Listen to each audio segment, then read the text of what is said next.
and they have money. Like, I peep those too. Sometimes men wear fake jewelry. I knew an athlete that has fake jewelry. Ocho? And he would. Chad? Oh no. I heard he's cheapito. He says it. Not I heard. He says it. He says it. He's cheapito. He says it in the interviews. Nah. So when a crashing out about him, I'm like, you knew that. You knew you wasn't getting that. But he would cash at me money. And the first time that I met him, he was like, yo, how much is your hair? And I was like, 1,000. And he sent it. And I already had my hair done. Real life. If that shit ain't real life, it ain't real life. Just say real life street stars. You know what time it is. Reallyfe Street Starz. Hold on, back up. We are back once again. We got her. We just continue the conversation, man. Trillselda Blanco. Trillselda Blanco. Welcome. Hold on, wait. Who you texting? Nobody. I was just checking my thing. Okay. All right. So no. Welcome again. You know, we having this conversation. We just did the list, and we're coming back for another little segment because we have to go a little deeper because you have real game to give to these young females that's out here that they may not know like how this game works, and you from the H, you know what I'm saying? So it's a lot of game to be given. I've been so all over the place. Y'all didn't tell my ADHD ass. Maybe I should take another Adderall. It's wearing off. Oh, the up and down the elevator thing that I was doing. So the lawyer thought he was slick, and long story short, he had gave me some texting tickets and paid my phone bill that day, and I didn't like it because I'm like, no, I want my money that you usually give me. I've never seen a nigga open a drawer. When I tell y'all, it was so many fucking Rolexes. It was like over 100 of them. Are you serious? He defended, he was telling me he had cases like that he took for Rick Ross. Like, he was high profile. Black guy. The highest of profiles. The highest. Well, you play me and I play you. You're not fucking playing me out no fucking bread. I think that's fair. That's game. That is game. That is game. No, I don't just run off on, I don't steal. I had a felony theft case and it got thrown out because my BD said that she robbed me.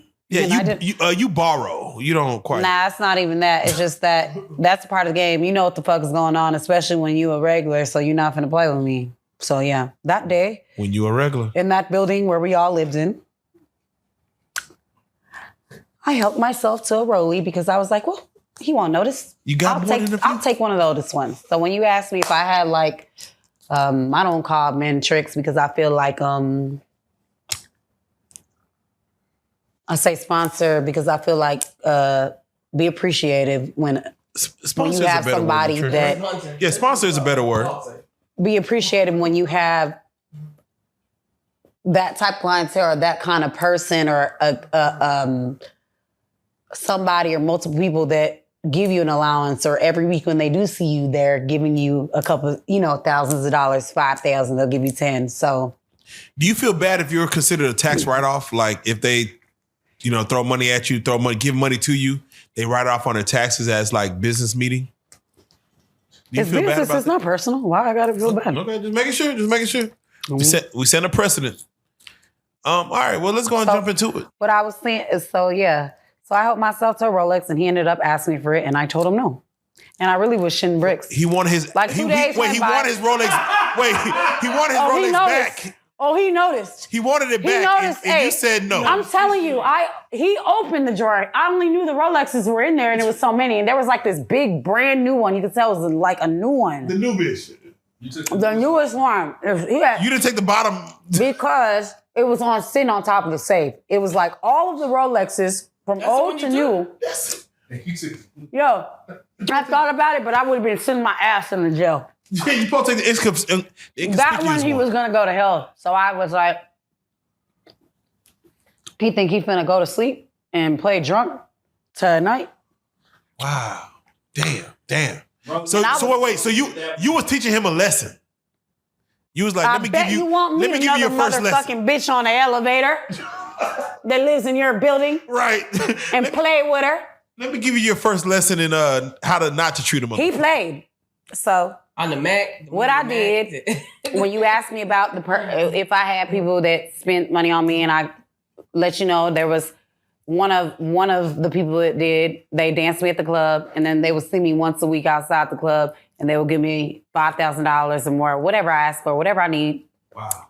It would pay my $2,800 rent, shit like that. Wow. Cool. 2 days went by when I had met this lawyer in the fucking elevator going up and down intentionally, catching free game.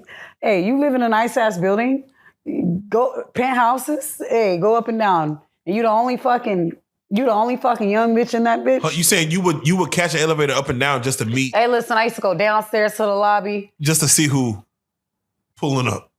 Be real cute. You know, I get up every day and be cute. And I had a makeup artist. She was from New Orleans. She would come and do my makeup every morning.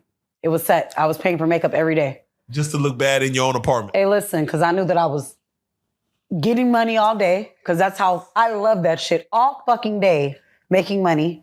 And then at nighttime, I'm going to shake ass at the club. And when I used to work at a white club, I used to go to work during the day. And I used to get my ass off of work and go shake ass at the Black Booty Club. And have thousands of dollars that I made during the day. And so, I would get cute in my building and go downstairs in the elevator and go up, let like 10 minutes, 15 minutes pass asleep and do it again. And then boom, catch me a lick. That's so fucking smart. And it'd be like a lawyer, a doctor, somebody rich ass trust fund baby kid. Was there a time that's going to college whose parents put them in the Was there like between 4 and 6 p.m. or something? Was there a time frame you did this? Like when they get off work? I did that around 6 o'clock in the 6 between 8. Lunchtime, I know you coming through, medical center is right there. If you're a student or you're a rich kid or you're a fucking doctor. Trust fund baby. Yeah. Lawyer, you getting on your lunch break, you come through here. Come on. So, he tried to play, and I was like, well, when he fell asleep drunk, I was like, I'm gonna help myself to Rolex. 2 days went by. I remember he gave me a Texans ticket too. It was like on the grass, where those seats are, where you sit down. Yeah. They were great seats, but baby, I don't fuck for tickets, and I don't do shit for fun for tickets. Or for food, none of that. Chris Brown and Usher, though, I don't know. It might be worth it. I don't know. You better suck Chris Brown's dick to get to the fucking concert then, bitch. You better find your way to do one or the other. Talk to him. So you be right there. You be the girl that gets the lap dance and the cherries, whatever the hell Usher got going on. Whatever the cherries be doing for y'all. But 2 days went by. It was like a normal day. The makeup artist is doing my makeup. And he texts me, hey. And I'm like, what's up? He's like, bitch, this was a black lawyer. Bitch, I want my motherfucking watch. And I'm like, I don't know what you're talking about. I got the ticket that you gave me. Right. He's like, give me my motherfucking watch now. What watch? And I'm like, what? Right. I look at my makeup artist and I look down at my phone again. He's like, you got an hour. You got an hour to bring it to the concierge. Or I'm calling the police. Let's report crimes. I start shitting bricks and I look at my makeup artist and I'm like, bitch. She's like, what? And she would bring her boyfriend too. And they were cool. And I tell her what's going on, and she's like, I'm like, bitch, I'm gonna go to jail. I'm gonna be on the news because this is a high profile lawyer. Like, what the fuck was I thinking? And she's like, do you want to hide at our house? And I'm like, yeah, I think I'm gonna need to hide. And then when she's finishing we're packing up. She doesn't even finish. And then I'm like, light bulb, bitch, no. Sit down and finish my makeup. And she's like, are you sure? And her dude goes downstairs just to sit in the car, just in case we decide to just book it. And I'm like, yeah, I'm fucking sure. And I text him and I tell him, because the reason I'm shitting bricks, y'all, is because The person that I told you, when you asked me if I had a trick, a Spencer, saw me every day, every once a week. Hey, I saw him the next day after the little night with the lawyer, right? Yeah. That lived in the same building that I met in the elevator, invited me up. Oh, shit. After he put his groceries up. Ew, come on up. He was coming in from the grocery store. I fucked around and sold it to that sponsor. Oh, I told him, yo, I got a Rolex. Like, he gave me... $15,000? He gave me my $5,000. $5,000, okay. And he was like, how much you want for that? I mean, I don't got the box that it came in. I just got the just Rolex. a watch. He's like, come on, I always spoil you and I always give you what you want. It's true. You always give me a set 5 and you'll give me more if I say I need this and you pay my rent. All right. And you pay my rent. He was from Chicago too. Cool nigga. Big cool nigga. And I was like, all right, give me 8. It was way more. It was worth more than that, a Rolex. 15 bare minimum. Hey, listen, but I was like, give me 8, random number. 8 plus 5 that day, cool. 8 plus 5. So the fucking I got rid of that shit. I never thought like people have some shit and think to wear it. No. I was always like on a mission to make money. Like, hey, I got this, collector's items. I didn't know if he'd buy. Hey, he bought it. Shit. All right, well, coming up. So when the lawyer's asking me, that's why I was shitting bricks. And then I was like, light bulb, hey, nigga, the fuck is your problem? What the fuck are the police gonna think when they get here and I tell them that you just met me, a fucking whore in the elevator, that you don't know, you let me and you invited me into your home and you're accusing me of stealing a Rolex? What the fuck are these people gonna think? Come on. So yeah, you're gonna show them, right? And yeah, it'll be all over the news. And guess what? Because he was threatening me, he was high profile, right? He took all these celebrity cases and I told him, yeah. And everyone's gonna know that you let a fucking prostitute into your fucking house. That's how I told him. Basically. That's not how I want to talk about myself. That's not what I you go scared a nigga. You didn't think about that, did you? Come on. I said, let's see. Hey, instantly I got a text back that said, God bless, I don't do this. I usually don't do this. Right, call it a goddamn day. Yeah, bitch, I bet you don't. And that's how I got it out of that day. I was shitting bricks, and he did have the concierge call. And when the light bulb went off, it was after the concierge called. Let me back it up and tell it in that that's order. smart. No, you played smart. And they called and they said, I forgot what his name was, but you know what? I saw him in my views, and I blocked him. Yeah, facts. Sometime last year when all that shit was going on, I blocked him. His shit said follow back. I'm like, oh, this nigga follows his page. Fuck all that. I blocked him because I don't even want to talk to you. What the hell? So you knew to come up with that before you didn't even address nobody. When the concierge called and I was like, shin bricks, the concierge was like, hey, you have something of Mr. I forgot his name. So-and-so. Mr. X. Yeah. You have something of Mr. So-and-so's. He says that you're supposed to bring something downstairs. And I was like, first of all, he's bothering me. Like, we just met in the elevator and we fucked. Oh. And they were like, oh, okay. And I was like, I don't have anything of his. That's when the light bulb went off. Click. And I was like, yeah, I'm gonna. Yeah. Yeah, you threatening me, the police. Yeah, I'm gonna be all over the news. Yeah, you too. Yeah, you can. When I say what the fuck's going on, yeah. That's going down in the report. It is. It is when I tell them they're gonna arrest me, but yeah. Hey, why the hell, when we're leaving out, me and my makeup artist, to go downstairs, I catch him in the elevator and he's with his girl. Ooh, there you go. I didn't even know you had a girl. Checkmate. So you got a girlfriend and now she's coming over. Checkmate. That's how it works. And I'm like, I do two Rolexes. Yeah, as a matter of fact, give me another one. My makeup artist ain't never seen this nigga. Don't know, have a face on him. So we're in the elevator and I'm doing the stare down at him. And I'm talking to this girl. Oh, hey girl, how you doing? You're cute. I keep having the conversation. That nigga looks so scared. He looks so nervous. He looks so nervous. Damn, I know he couldn't wait to get out that fucking elevator. I know he was relieved when he got out that fucking elevator. Okay. And then I told my makeup artist, hey, that was the lawyer. And she was like, bitch. And I was like, yeah. So let's have the conversation. Trillselda, can you spot a trick from a mile away? Yeah, I can smell it on you. What are the characteristics of a true trick when you see one? For those that may not know. A nigga didn't want to, this is my baby's nanny. Let me text her back. Please, go ahead.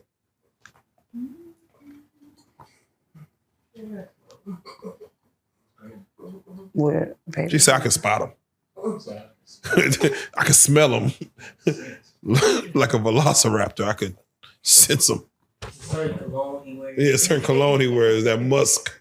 That baccarat. So I'm like, like niggas that men. What are the traits that you might see? Like there are men that will send me money without a question or just, hey, I'm gonna send you some money at 1 p.m. tomorrow, and they do it. How do those men look? Like, how do you, like, when you see them, you like, oh, he a trick. What's the characteristics of that man? Sometimes they're attractive, very attractive, but sometimes they're not even my type. And we never are doing nothing. There are some that they know they ain't never doing nothing. They look like they look lame or something? You can get some pictures. I'll send you some eye candy, but there's some that they just want, hey, conversation rules the nation. No, that's a thing for real. It's not even that's a thing that really does exist. Do tricks look like they have money? You don't always have to use your pussy for everything. That's facts. Do tricks look like they have money on them? Like, do they look like they're well off, or they look like they don't have no money? Like, he looks normal. Hey, look, good luck thinking that because a nigga got some ice on. That's a nigga that's gonna be stingy. Hey, nigga, I'm trying to buy more ice. Hey, it be some niggas that have ice and jewelry and it's real that they're gonna give it to you and they're gonna spend bread and don't mind. Majority of these niggas that have the bling blow, bitches will flock to them because they got that, oh girl, he got money, bitch, and that chain is fake. That nigga don't want you. Hey, listen, and I be seeing how a nigga be cringing, like trying to get away whenever I go to rub the chest because that shit is fake. And I'm doing it on purpose because that's how I check the temperature too. Because I go to, oh, this is not, and if you cringe, bitch, your shit is fake and you don't want me to see that it weighs nothing, bitch. Oh. I don't gotta beep, beep, beep. I know better. A lot of these bitches don't know better. What about the watch? How can you, if the watch is foo-foo? If the bezels are too big. My God, you can just look at it and see. I don't understand how people don't look and see. Maybe because their dads didn't have Rolex. My dad always had a Rolex. He always got, my mom and him got a his and hers. You feel me? So I grew up seeing Rolex. So I know what Rolex, I know what real jewelry's supposed to look like. So I and not to shade bitches, but like, bro, look at, that should never be the reason what draws you to a nigga. Because I'm telling you, a lot of men will pretend. Everybody be like, oh, it's your fault. It's your fault. So they're quick to say that. But y'all understand a lot, just like men feel like bitches pretend. A lot of men will pretend to be something they're not and disguise themselves to be something they have to completely different to get the woman. No, they don't. To get the woman. If you got to do that, you're a con artist and you're a piece of shit. Yeah, they're trying to con their way into some pussy.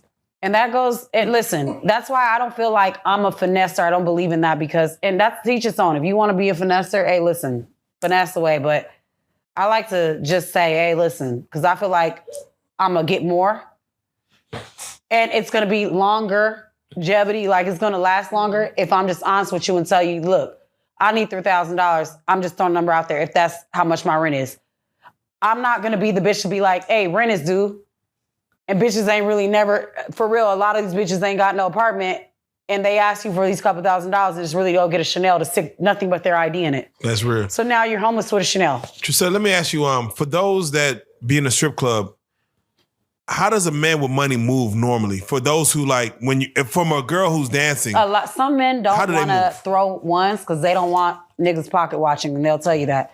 I'd rather just give it to you in your hand. And when they say that they're paying you in your hand, for me, customers that pay you in your hand, they're giving you a lot because they want to keep you there to dance like over 10, like to keep dancing. Right. So the ones that's throwing money don't really have no real money. There are some that come and throw money and they have it. Okay. They have it. What city? How can you tell when a nigga ain't got no money? The fucking jewelry. Hey, listen, and sometimes the fucking jewelry, bro. And when they stand around and they always just go to the bar and never buy nothing. Now, if they come in with fake jewelry and they have money, like I peep those too. Sometimes men wear fake jewelry. I knew an athlete that has fake jewelry.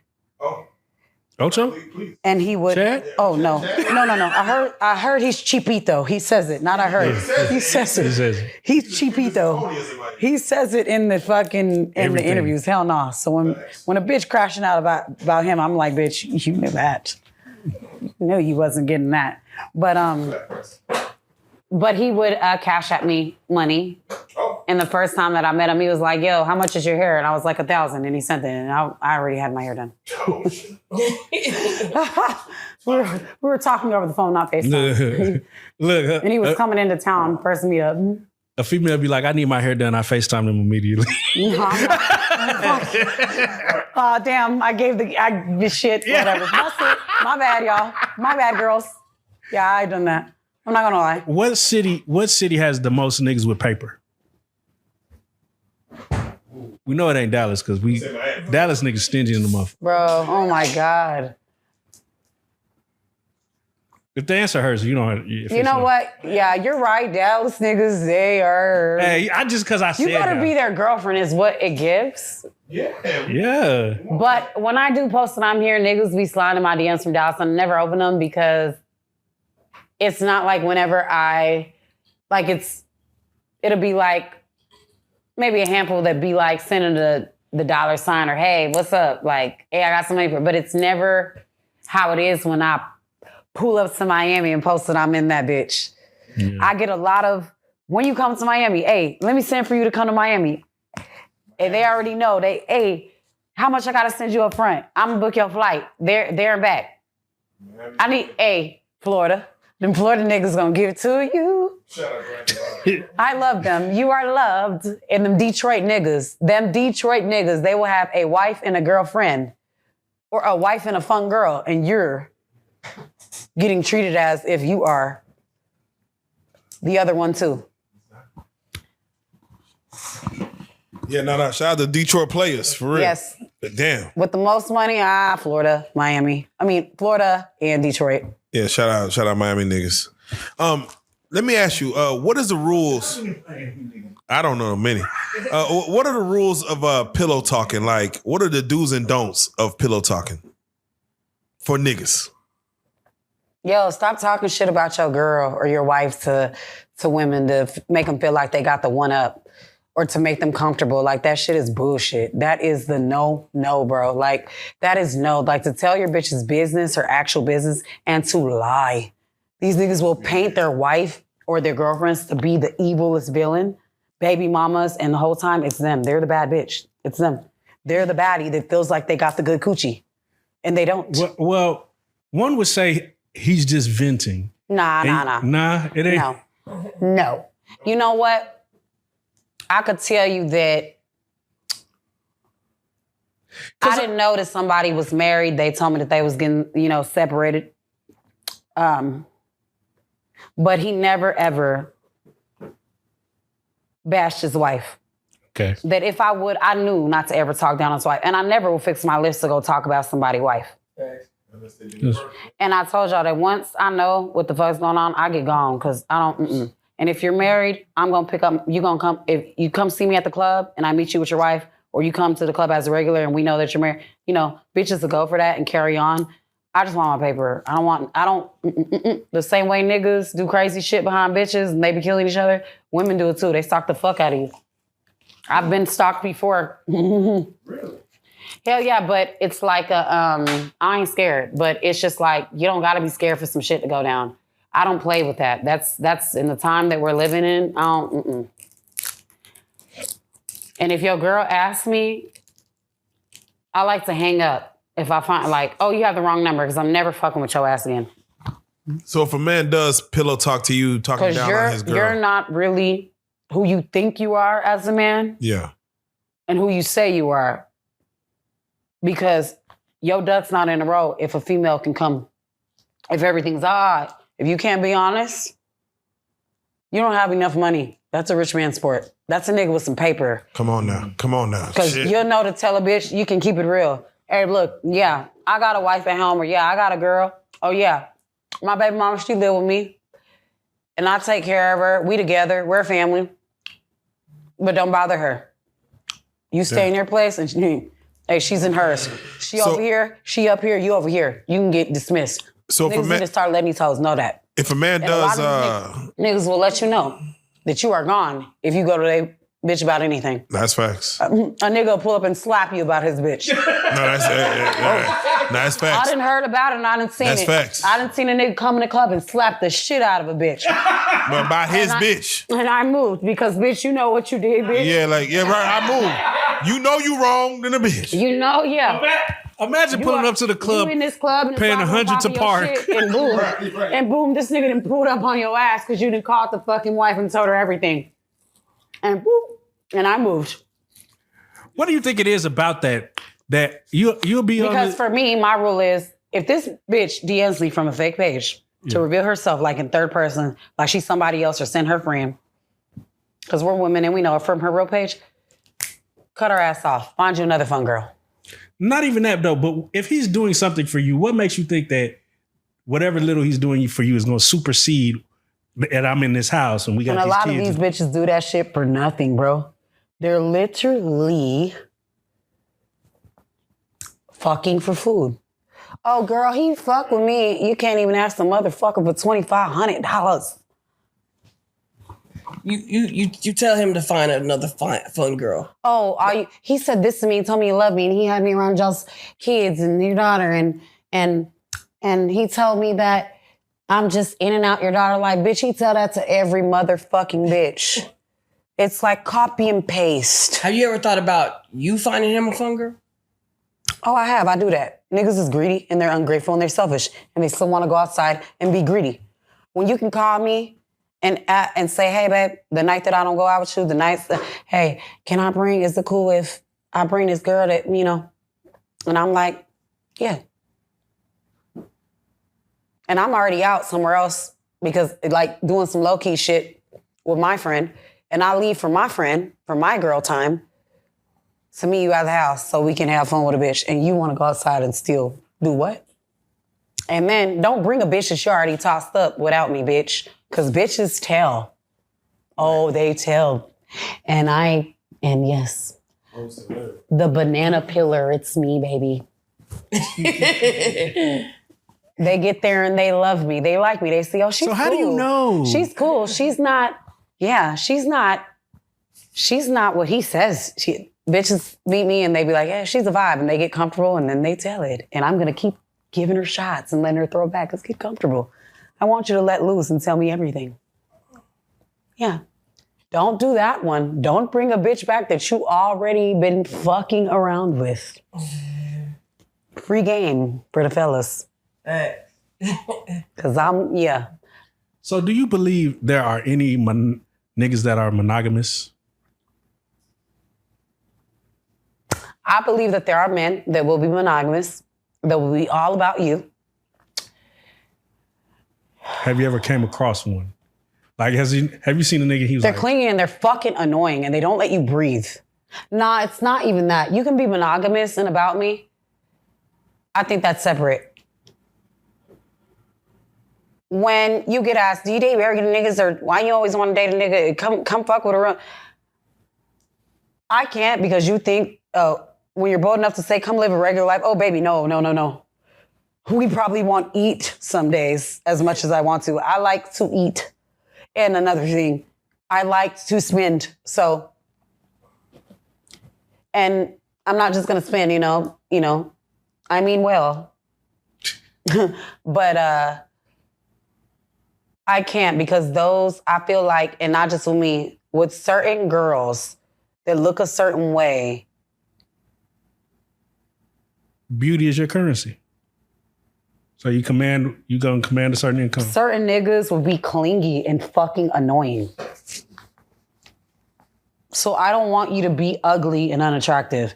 And like that shit, date an ugly nigga because, they're not gonna, man, those niggas will do you in worse because you didn't fucking stroke their ego. Fuck them niggas.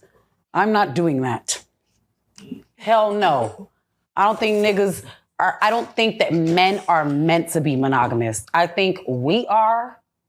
I think that if you're not gonna be monogamous as a woman or submissive, choose to be single so that you get the pass to go fuck with whoever you want to. Go fuck whoever you want to. Should he have to be single though? Yes. I know that that's gonna sound double standard, but that's how it is. We've got an open womb. Damn, open wound is crazy. That's how I think about it. Like, coochie is a cut. I feel like. You don't think so? Like, that shit, It's always healing itself. It's getting backed up into it. So imagine fucking your nigga and going to fuck. Already, you can burn your bitch being disgusting out here. But I don't think that men are meant to be monogamous. What about... I'm not saying women don't ever cheat. It happens. But I just don't think that y'all are meant to be monogamous. So men are meant to be with one woman for the rest of their life. I feel like if that's what you really want to do as a man, you would do it. Again, I don't think that man or woman is put on this earth to control each other. Nobody's put here to control anybody. Just respect me. And if you know that you have a woman that's not with the same shit that you're with, but you steady choosing her and you want to be with her, hide that shit. So basically, like... Hide that shit. When you're done fucking around, whenever your girl or your wife is out of town or when she's not over at your house, hey, you know hoes is petty, free game. You walk around your motherfucking house, you go call Molly the maid, you call whatever fucking Maria, whoever, Karen to clean up this motherfucker, you pay her. Karen. Because bitches leave hair ties, nails, one eyelash on purpose, a half an eyelash to let you know that she was there. A piece of her fucking hair. Comb her hair out in the shower. Yeah, don't even wash one strand of hair that ain't my color. Because she want you to know that her fucking ass was there or another bitch was there. Some shit was that residue. So hide that shit because a lot of men will choose women that they know is really not what's the wildest, their speed. What's the wildest shit you done found that's been left?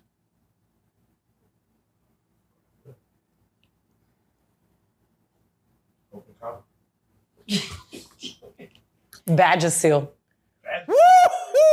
That's crazy. That wasn't mine. I don't use Vagisil. So you up in this bitch cheating on me with itchy coochie or fucking itchy coochie. A nigga baby mama itchy coochie. So a bitch got herpes. Damn. Vagisil is wild. I was gonna say. Then that bitch on my phone talking about, he be fucking me wrong. Oh, hell no. Nigga, go wash your dick off 1,000,001 times, please. Multiple. You're going to the doctor. My brother own urgent care. Hey, please. Check him. Hey, send some antibiotics now. Have you ever left something in a nigga car? Nah, I don't do petty ass shit like that. And if I ever leave something, it's by accident. But no. Because I always take my shit with me, but not because I know that there's a girl around. Niggas, they're good at that. One time, a bitch tried to leave some of that Bath and Body Works shit. The spray, the bottles, bitches will spray perfume in your slippers. Shit, all that. Bitch, if you don't get this, Y'all, he's hilarious. You're terrible. That's why you wanted him here. Bitch, get this shit out. They get crazy. They hang out together, Angel? They're all best. They know each other. Y'all hang out together? Yeah, man. Listen. Yeah, we got stories. So anyway, Trillselda, no, that's good. Yours is good. So Trillselda, let me ask you, bitch, I put an air tag in everybody fucking gasoline thing or something. Oh, you an air tagger? Y'all be inside the house air tag. I'm gonna see what the fuck y'all doing. Wait, whatever. Hey, listen, fuck that. Amazon ain't. Hold on, wait. So, Amazon. Order some other shit. Do you know when a nigga's cheating? Like, do you know when a nigga's cheating? Like, yeah, absolutely. What do you know? Like, what are the signs? When a nigga gets attitude for nothing or gets mad at something that's not a big deal, Like the day that we go to jail together, for example. Like what the fuck you so mad at me for? That's how we end up going to jail together. What the fuck are you so mad at me for about having to take our 1-year-old son to the same doctor's office that you just took him to? It's far as fuck. We confirmed it last night and last week that he was still going here. And the reason it's a distance is because ain't nobody tell your ass to move to the fucking outskirts. Woodland we Hills lived is around crazy. the corner in the goddamn city. Katie. Cyprus. No one wants to fucking live in Cyprus. Nigga. Shit. I like going outside in the fucking happy hours around the corner and nothing's too far away for me to go get lit and the kids' doctor's appointments. You know, most niggas in Houston kind of live outside in the outskirts. Hell yeah. What the fuck? Nobody told you to do this, move us to the middle of bumfuck nowhere. God damn it. So when niggas get mad, like you got plans to go see a bitch today. You're mad as hell. See her after. Take your son to the fucking doctor. Yeah, y'all get mean. Y'all act overly friendly for no reason. Y'all start telling us shit. You're fucking up my pussy plans. Y'all start telling us shit, oversharing shit that's like, what I need to know that for? Your homeboys, what the fuck happened with him or a fight he had? Nigga, what? Oh, when did it get too detailed in the story? We should all go on a double date, some random ass bitch. What? You don't even like his fucking girl. You don't even like doing shit like that. Damn.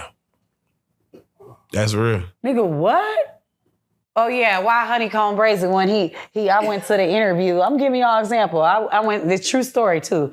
I went, St. Cheese pulled up on him in Houston and I went to the interview over there or whatever. It was on the Southwest, you know, and why Honeycomb and his best friend get the fighting after the interview outside. Bitch. After that interview, you just came from getting your dick wet, huh? That fight lasted like 2 hours. That you leave the house every day to go fuck. Then come back up in this bitch smiling in my fucking face. Did you ever be like, want to be family? You want to cook? You don't motherfucking cook. I fucking cook 3 times a day. Salisbury. You don't cook or clean. You cooking and cleaning. Yeah, y'all do shit that y'all don't do. We don't. Yeah. I just feel like I'm in a good mood to be nah, nigga. That fucking side bitch. She might be good for something, bitch, please. Sometimes, like, if a nigga, you know, he fucking with another girl, right? And then he fucks the girl and he comes back. We smelling on your dick. Wait. It stinks. You throw my pH balance off. That's how you know niggas is fucking raw. Or you just fucking a dirty ass bitch because even when you use the rubber, it stinks. Yeah. Your dick stinks. Has he ever came back in like a better mood? Like, you know what I'm saying? Yeah, and I want to beat the brakes off of him and I want to leave the house and come back in a better mood. Oh, shit. I want to come back smiling. Because who the fuck told you to motherfucking go get your rocks off and got me sitting in here?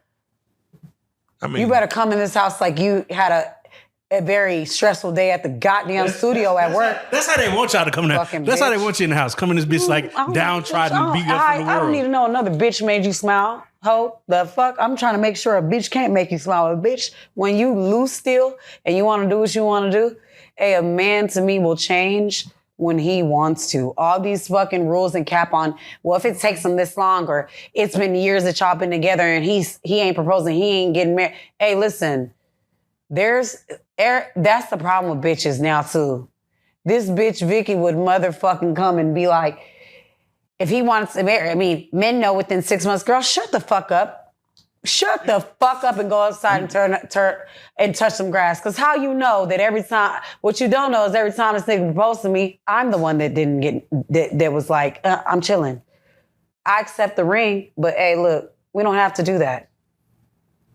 And that's for my own reasons.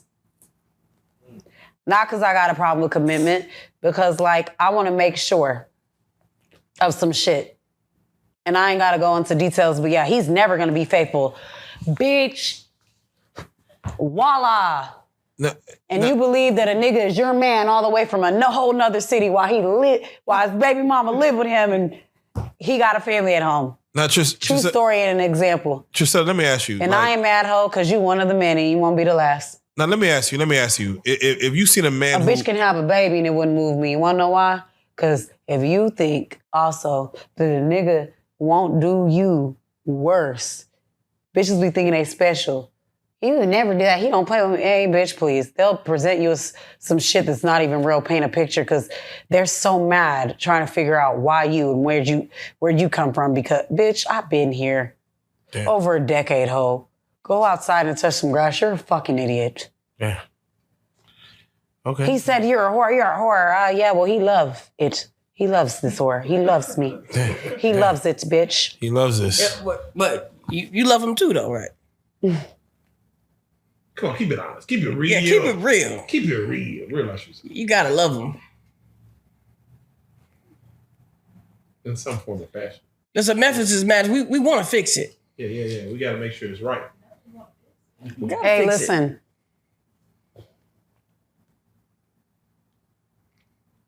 Think about it. Take a second.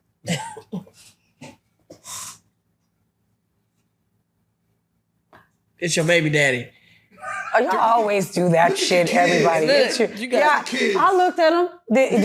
I looked at him. Did he look at him? Ooh. Yeah, he did. Every time did he look at him when he made that list? Did he look at him when he had these bitches thinking they could had a one up on me? Did they playing on my time?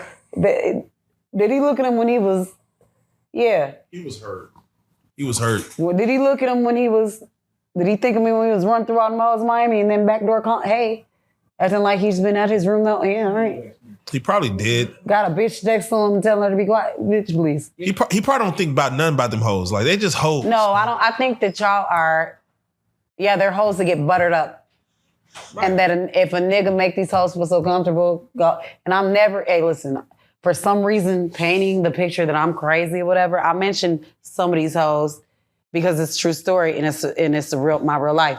And bitches don't understand that you want to laugh and kiki, but don't be mad when a bitch includes you in a part of her drama and trauma because you decided to play the role. I'm not that girl that's intentionally trying to hurt a bitch and write her from fake pages. And that go for all you motherfucking hoes out there because they're going to see this and they're going to watch it because y'all check for me and swear to God y'all don't. And somehow y'all see what yeah.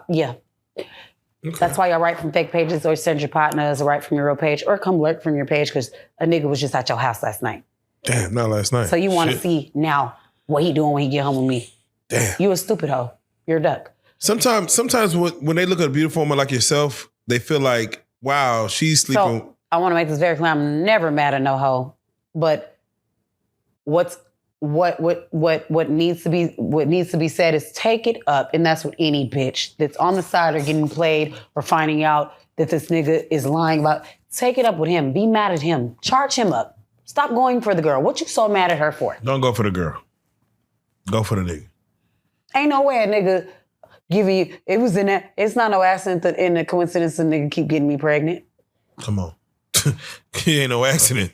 Ain't no coincidence. I just in a different space now. Of course I love him, but I choose me. I love me more. There you go. I'm woke. Unfortunately, it takes some people to leave the first time, second time, the 101 time. Unfortunately, it took for me to leave the 1,000,001 time. Looking like a fool. But don't ever think that a nigga's not on his phone like he was today. Previously, when we got out of jail. Don't ever think that a nigga's not, but I choose me. The ball's in my court. There you go. I control my life and my narrative. Trillselda, if you don't mind me asking. And I can call him and fuck him anytime I want. And I'm not going to give a mother fuck. And actually, he calls me to, and I say yes or no. And guess what? Yeah, he hits me up. So even if he was with another female. No matter how much he deletes the messages, I know him, like the back of my hand, like the skin on my body. And make it seem like a bitch is just talking to herself. No, baby. He calls from the fake numbers and the text app and the real numbers. So then guess what? Good luck if it's never us together again. Good luck to who's in the future. Whether it's one person, several of you, all of you. Because I'm going to fuck that nigga just like it was done to me. I'm going to keep fucking with him when I want to. Shit. Okay. When I want to. Okay. Trillselda, let me ask you. When B King said, I don't care if you think I'm happy with a whole nother nigga or that's what he tell you. Bitch, when I want to, I will. And I am. Hold that thought. Huh? You gotta change mics. Hold that thought. No, don't leave it. We'll keep you right there. Why Angel left? No, she went upstairs to take a phone call. She went up to the second floor. Oh, it's in the car. Okay. Probably face that up here. I gotta get out the car. It's very nice meeting you. You're leaving? Yeah, You have a baby? well, I have. You are the hilarious one. Not that they're not. You are fucking hilarious. We follow each other on Instagram, right? No. No, let me have your Instagram. What the hell did this bitch send me? Here. Oh, what the hell? Oh, no. You got a baby? That means you got a baby mama. My bad. I pulled the phone out. No. No, me and my baby mama. No, yeah, huh? Yeah. No, she decided to have 3 more kids. What? What? Yeah. Oh, no. Yeah. No. Like my homegirl said, yeah, she doesn't love you. No, I'm done. I have loved and love him so much that regardless of anything, I'm not having no more kids after, no matter what. I'm not. See, Even if we go and venture off and really end up with different people, I don't want no more kids. They can have kids. I don't want no more I kids. be feeling like that's not fair. I don't want no more kids. I get that. 3 kids after you're. But if you find genuine love, She said your people say she don't love you. yeah, she don't love you. She don't love you anymore. She do love you. She love, yeah, but Yeah, probably in love is the thing. Yeah, that's when your baby mama, and I loved her, so, and I didn't have no more kids after me and her had kids. So when she told me she was pregnant, now she told me, because when I found out on Facebook she was pregnant,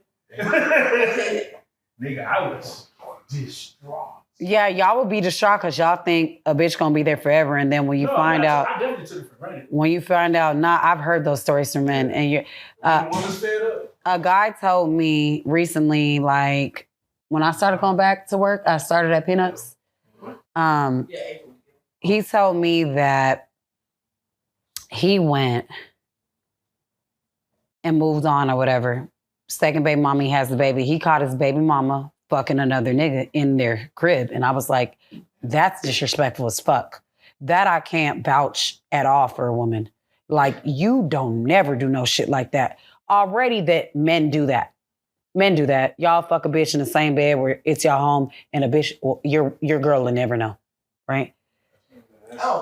That there's a lot of men that do. It's been done to me, and I'm like, that's why I'm like, nigga, you fuck bitches in the same bed where we lay our head in. I don't give a fuck about what you talking about, because I think about all that now. I don't give a fuck what you talk about, what you think I did. Like, I'd be like, mm-mm. And when I would move back in, I'd be like, take these sheets off and you wash them. Y'all have ran threesomes though.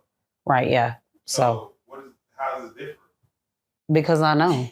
How's it different? Because you know, I mean, I just I was there. I was there. Female was in these sheets. I was there. That's completely. But for a woman to go fuck a man in your home where you both, right? So he said the moment.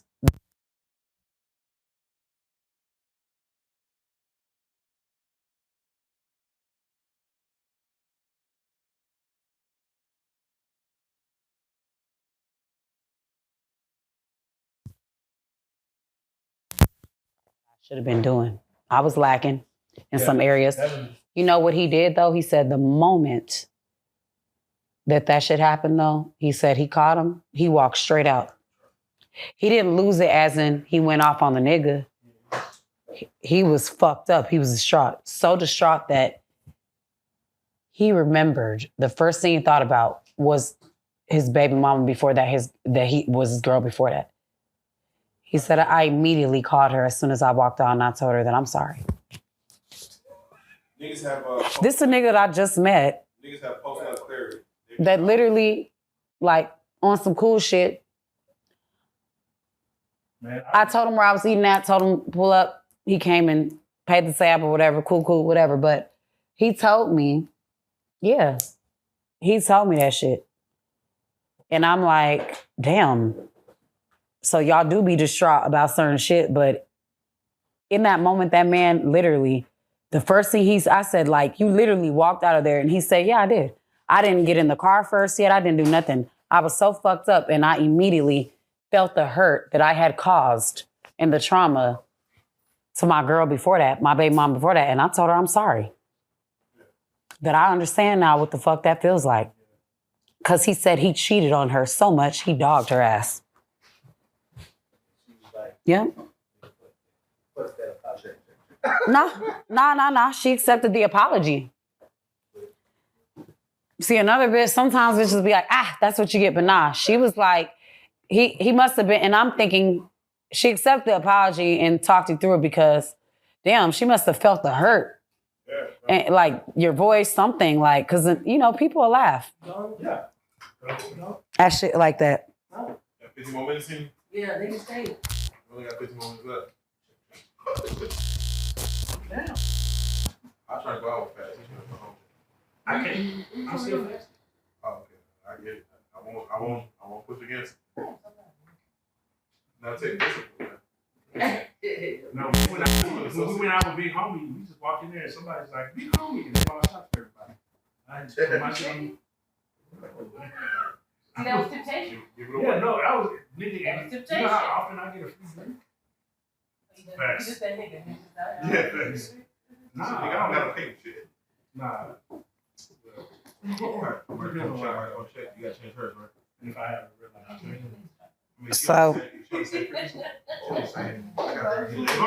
life. So I know that's gonna sound double standard. Is the camera still rolling? Not yet. Oh.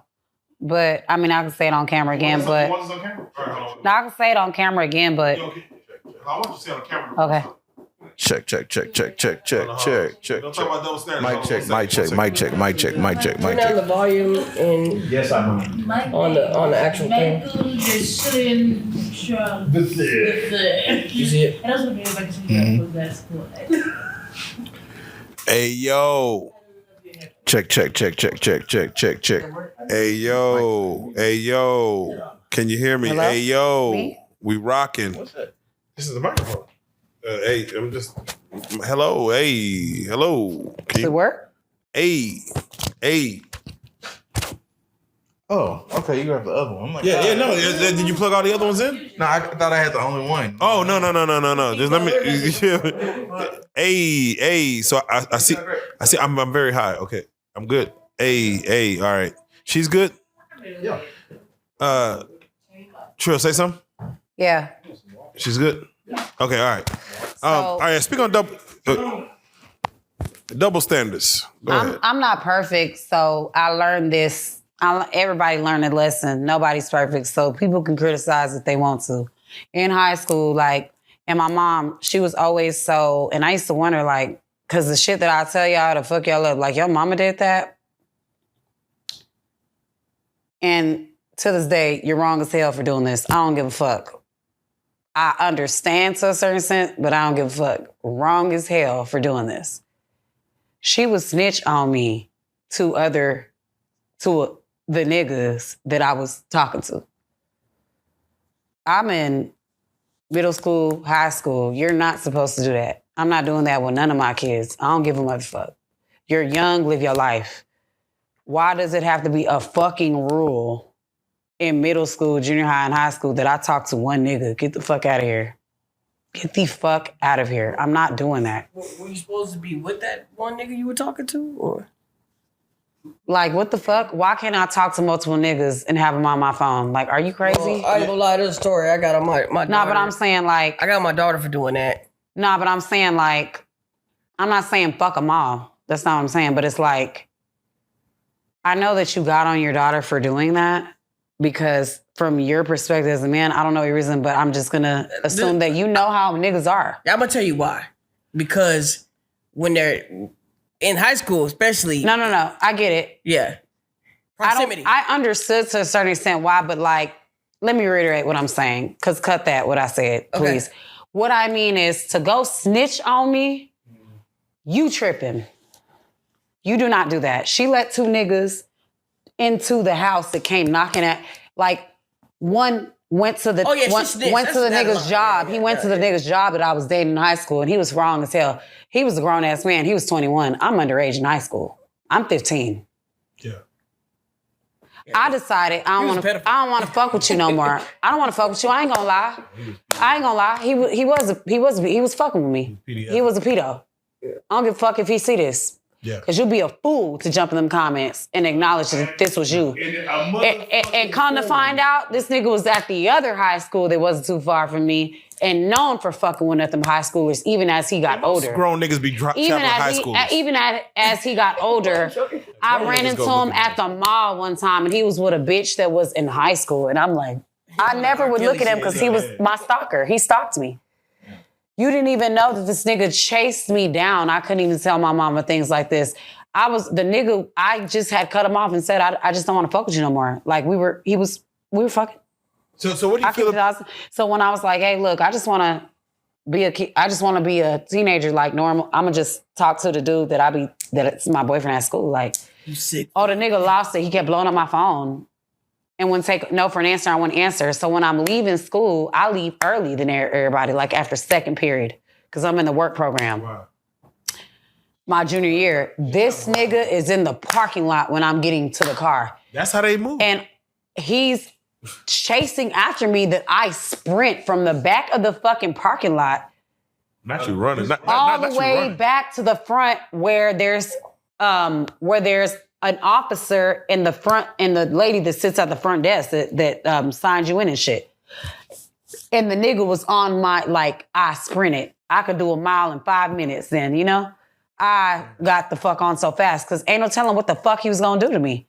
So then he goes to the boy's job. The boy worked at Jack in the Box at the time that I dated in high school. Jack in the Box. He motherfucking he gave me free food every time he got off work. Worked the graveyard on the weekends, early in the mornings before school. He would give me, But he went to go pick with a boy compared to him, a teenage boy. Oh, wow. Opened the phone up and showed him, I got pictures of your girl. I got text messages. So his manager let him get off early and go handle your business. They both came to my mama's doorstep. What could have transpired after that? What if y'all didn't see how that boy, that 13-year-old girl broke up with him and he went and killed her and her mama and her little sibling? Yeah. He should have went to jail immediately. Yo, he opened the door. This nigga that I'm telling you about? Yeah. Yeah, why didn't you fucking call the police?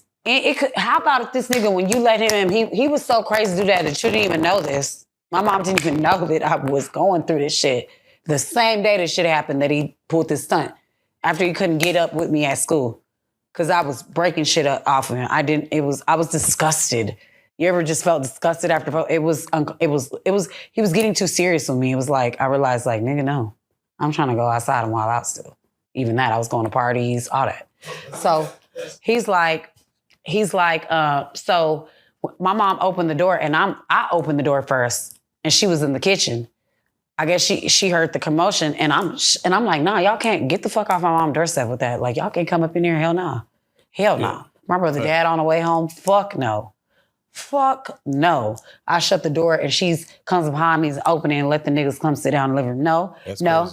crazy. Yeah, she did shit like that. Having crazy. a Puerto Rican mama sometimes. I'm not going to say all Puerto Rican moms, but if y'all hear the stories, what it's like to have a Hispanic mom. Oh, why the fuck am I being punished? You talk to me and deal with me after. Don't humiliate me. That's why I think like when I was going through certain things with my kid's father and my mom would try to intervene, because when I start to understand why I am the way I am and why I'm accepting of things, because I accepted that shit from you growing up. You humiliated me too at times. I love you to death, and you did what I guess you knew or you thought that wasn't okay. You couldn't have thought that was okay. You didn't think things through because you could have put us in harm's way. So let me ask you, what age did you lose your V card and so at what age?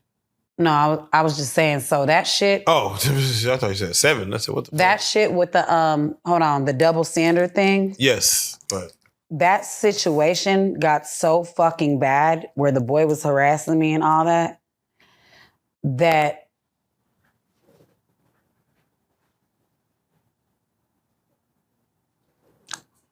it caused a lot of fucking bullshit in between the actual boy that I was dating at the time.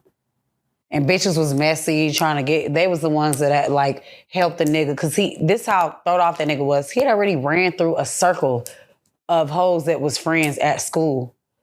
A circle of bitches that was friends at school. Right? He was and he was wrong as hell fucking running through them hoes too. He was a weirdo, but we're all teenagers at that time, you know? We the kids, we in school, thinking that we grown. I definitely had got into some shit running across this nigga. He found me on Facebook. So things had got so bad between the boy and me at school because the girls were in his ear. You know, bitches do trifling, jealous, stupid loser ass shit. Cause y'all thought that I was talking about y'all. Ask me first. It was stupid shit. That's how that shit ended up transpiring, spiraling out of control. That I was in my room just sick as hell, wouldn't come out at all for days. Like I wouldn't come out. I didn't want to come out my room, like at all. Like I just shut the door. My pattern was changing and I was just in a very depressed state. Like, yeah. And my dad, and I told y'all, like, not to take away from him or whatever, but I called him dad because that's all I knew. I didn't get that opportunity whether I pick or choose if I'm saying stepdad or dad or calling him by name. My mom married him. I have 2 siblings. Well, she had 2 kids with him, which are my siblings that she shares with her husband. So he came and he came into my room and he was like, hey, why are you in here like this? Like, you're putting yourself in your own prison. What's going on? Like, what is the problem? Why are you, like, closing yourself off and attaching yourself to your room so much? It was that noticeable that I was not coming out my room. And I was like, I was bawling. I was in tears. I couldn't even talk. Because how am I going to fix my list to tell my daddy that I was fucking this nigga? I didn't want him to know that I was fucking this 21-year-old. That's not some shit you as a dad want to hear from your daughter. No. Thanks. At all. But my dad already met this boy that I've been dating, and they like him, and he likes him, and he's been around for a minute. So I just was crying and bawling and having a fit, and I was like, look, these girls are in so-and-so's ear, and they didn't run it down to him that I was talking to somebody else. Right. And he thinks I couldn't fix my list to tell my dad the real. He thinks that, like, he believes all that shit. And he looked me in my face. He ain't green. The money green, not him. Yeah. Come on. And he was like, hey, let me tell you something. Take this with you in your adult life. Let this be a lesson learned that you are a woman, okay? And when you do things, when you're in a relationship with a man, keep in mind that you're a woman and he repeated it to me like that, it's gonna sound double standard. And he said, it is. And I said, but Dad, he said, no, it is double standard. And that's just what it is. This how life goes. And this is how it's gonna be forever. It's been like this since before you were born. Take my advice with you for when you leave this house. Take it now. But when you become a grown woman and you're out of my house and you have relationships and you deal with men, understand that you can't do what a man does. But he was talking to, I've been caught him talking to another girl. I went in his Facebook and he been over here. It doesn't matter. He's a man. And when men do shit, we get a pat on the back. And whether people remember or not, they act like they forgot. We get a pat on the back. Yeah, we'll get exposed and people will know. But that's it. When a woman do some shit, a man can still come around, be around your family, be around your friends. He said when a woman does something, no matter if the man was cheating first, she will never be looked at the same.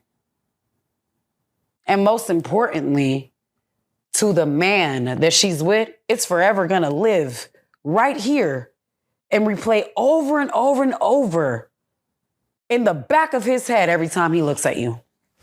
That you better hope that if you do cross that line with a man, that you better hope that he really gets over it and y'all can really work through it and work things out and stay together.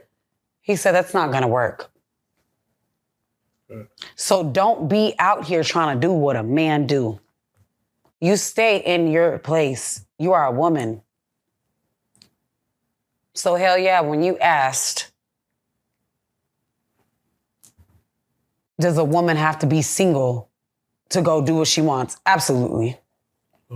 Because it is double standard. When you mention what's double standard, it is. Whether we like it or not, it is double standard, but it is what it is. All right. Let me ask you, and again, rest in peace. If you get your lick back, you better never let a nigga find out neither. But that's not the game you play. Never let a nigga find out. And you play that shit accordingly. Be smart. You don't get your lick back when you know a nigga's paying all the bills and you don't work and you sit at home all day. You better have a motherfucking plan for when you do decide to give a nigga a taste of his own medicine, or you shut the fuck up and you sit down. Have your own shit. Don't never get too comfortable. Let me ask you, Trillselda, when B King said, never leave Houston on a Sunday, can you explain for those who ain't from Houston what that means? That's the best day ever. Yeah, speak to him. What does that mean? All the baddies are outside, and all the money getting niggas, the hustlers, and fuck the jackers. Y'all are weird. Fuck the jackers. Don't fuck with niggas that steal and rob people. Hey, the young and the old money is outside. It's beautiful from sun up to sun out. Sunday fun day during the day is the shit. Sunday nights, it goes the fuck down. It's fun. It goes the fuck down. It goes the fuck down Monday through Monday. Monday through Monday, but definitely on a Sunday. But Sundays, them ballers is outside. Do not leave. Girls, when you're in town to come dance or whatever. Whatever it is that you're doing, your girls trip, yeah. Stop, yeah. The ballers are trying to find that last ditch effort. Those are the best days, okay? The most beautiful women are outside. And keep in mind now, Houston women, we been labeled as the baddest bitches. They got the baddest bitches, right? Keep in mind, though, everybody since the pandemic, from Detroit to Chicago to different cities, all those beautiful women, they're there now, too. So not just for us, the niggas that are fine and handsome with the money is outside and the athletes or whoever and the private night parties are going down, but even for the men, the baddies are outside. Clock it. Talk to them. And you're gonna have a time from sun up to sundown. That is the worst day to leave. You don't leave on a Sunday. And what kind of bag should a nigga be playing with on a Sunday in Houston? Like if he gonna really trying to have a good time. Have a good time. What should his kid look like? Hey, keep in mind you're going to fucking 7 different fucking places, if not more. That fucking thing, I saw whoever make that video. Man, it's viral. Starting at 11 a.m. Or in the meme, it's a meme too. Like, yeah, 11. Get ready. Be ready by 11 a.m. because shit gonna pop out by noon. Somewhere. Hey, listen. I seen the meme and I seen the viral videos where niggas is like, damn. It be the sun be up and bitches be like, where we going next? Yes, facts. And the sun is up and niggas like, hey, we finna go to this hookah spot. It was a 24-hour hookah spot. You get there, it's flooded. Everybody's there. Facts. The pool party at 3. Next hour, you see me somewhere else, and next to it, what? Hey, we finna go, And everywhere you go, it's lit and it's packed. So again, what kind of bag should a man be having on him? Like, how many thigh wows should a nigga be ready to? I feel like you better be in your bag. I don't even know a number to tell you. Especially if you're getting sections through A-Life and Goodfellas, because their shit is where it's at, and Molo shit. Baby, you better have your shit together to buy whatever section, to table, whatever. You compete with NBA players and NFL players. Get your shit together. Get your shit together.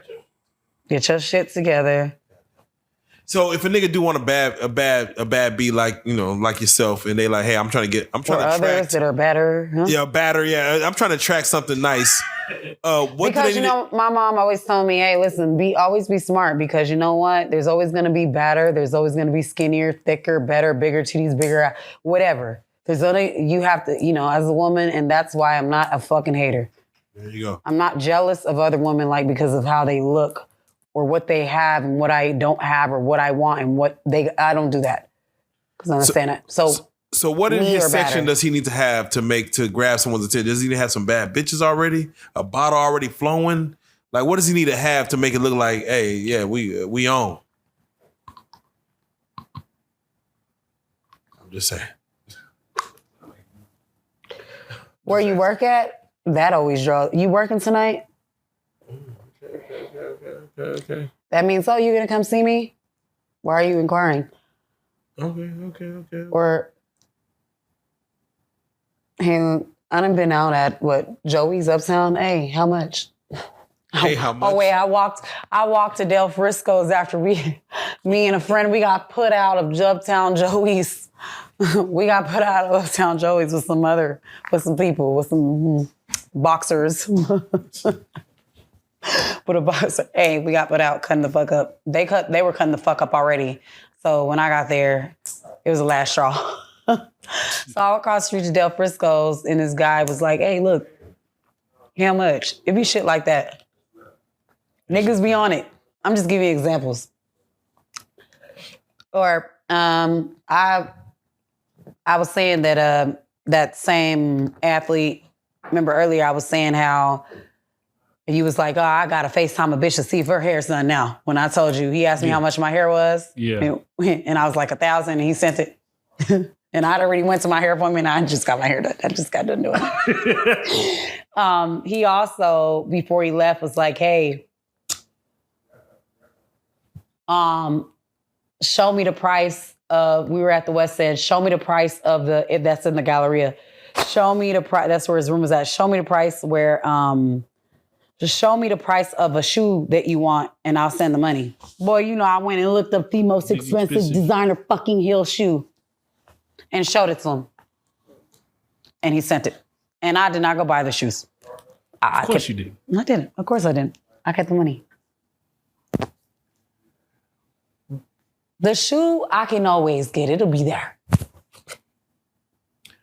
Why is it that, because, you know, when you are a baddie and you're in your, you know, midnight ballerina, whatever, you see a lot of them that stripper ballerina, huh? You see a lot of them don't have maybe cars, or they're always Ubering, or they live in hotel. Like, what is so hard? I think that some girls are running across the wrong man, the wrong nigga. You fucking with the wrong nigga, and that's all it takes for you to go backwards. Okay? I mean, and you know what? You can lose it all, but a real hustler will get it back. If you know what the fuck you're doing, you know, you go in that club, wherever you work, or go where you need to go, bounce around to club, get in the field. Mm-hmm.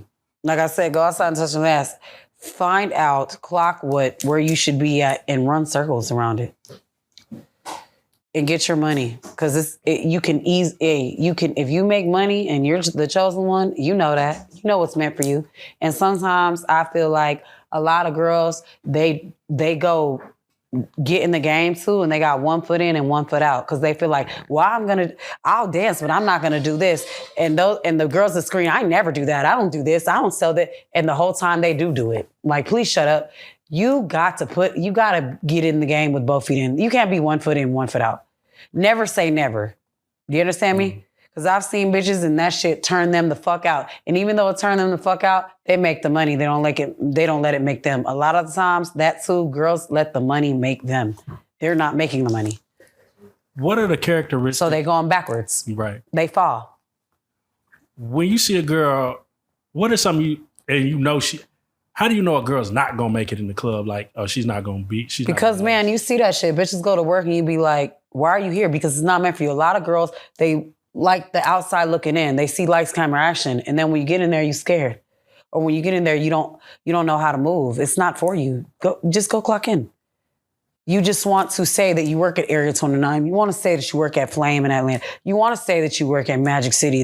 You want to say that you work over here at the Pink House because that's what's popping. You want to say that you work at Booby, but bitch, you don't want to say that if you're really not doing that. Getting dirty in that motherfucker. Like what? If you're really not seeing what the fuck you're supposed to see in there. You gotta have thick skin too. A lot of girls don't have thick skin. They nut up. They'll let a bitch tell them, oh, you can't come over here. Or he don't want you. Hey, I'm not doing that. Ask him. Let me ask him. That's when you get real stiff on a bitch and get, yeah. Huh? What? I had girls, literally, example, pinups. Shout out to Famous at Pinups, Ice. That's all of them. One night,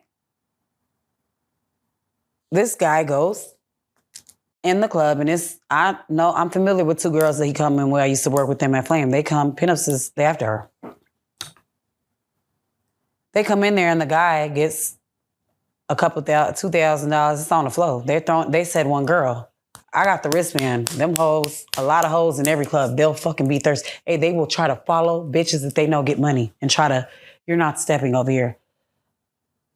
Because I'm going to step on your toes, literally, on purpose with my high heel. And it's because you don't listen. You don't listen. So you're going to listen. Give a fuck about who you think you are and what bitch you bully around this bitch.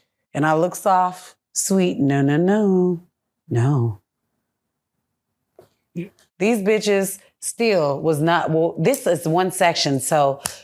and we're here and money's on for Sarah. I said, absolutely not. I said, I'm not fucking sharing not a fucking bag with you hoes tonight. How about that? Not fucking one, bitch. Yeah, it was 8 of them. I counted in total. He said one girl, and he said, I just want one. The manager came and stood there and looked at me, and I looked at them hoes. I'm telling y'all not getting no fucking money over here. I'm not sharing a fucking bag with y'all tonight, not one. I'm not dancing with neither one of y'all all night. Yeah.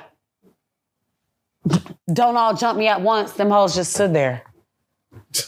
Sometimes you gotta do that. You have to have thick skin. Bitches will be on their bully with you because they see that you're not a bully, but you better get on your bully. I'm not a bully, but I will get on mine as soon as you get on yours, bitch. That too. Bitches will let bitches move them around, and then they get moved around, and you see these bitches, and they don't make a fucking dollar. And it's not because it's slow. It's because you let these hoes punk you, punk. You saying some real shit? Bitch, you better work like you got a quota around this bitch if you don't have one, because that's what the fuck is going on, too. And a lot of these, because these bitches pay a nigga. So they move like that. They're cutthroat. Has a bitch ever been able to put you off a bag? No.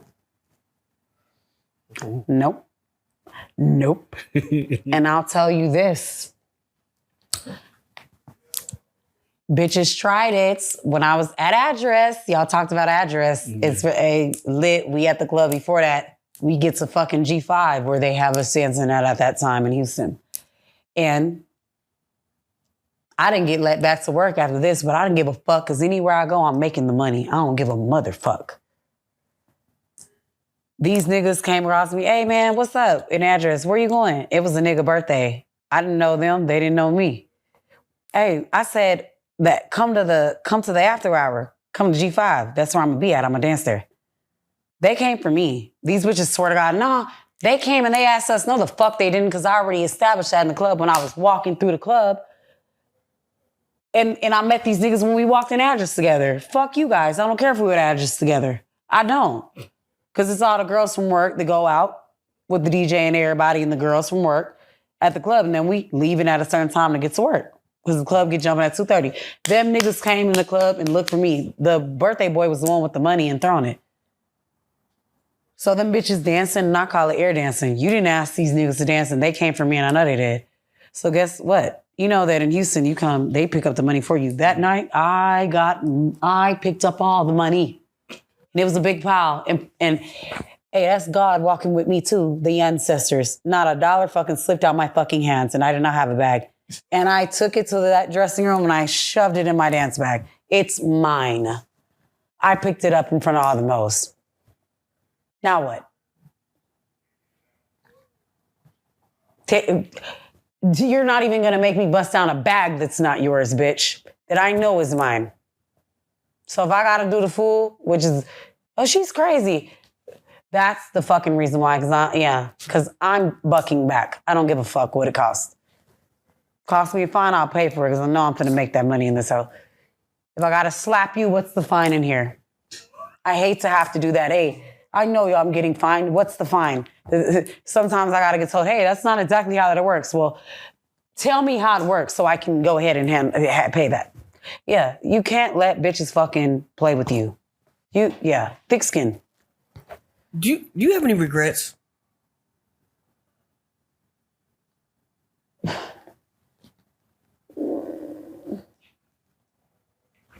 Like what? Okay. Game, life. No, because I feel like that's that shit that made me. A lot of things made me stronger. Regrets. I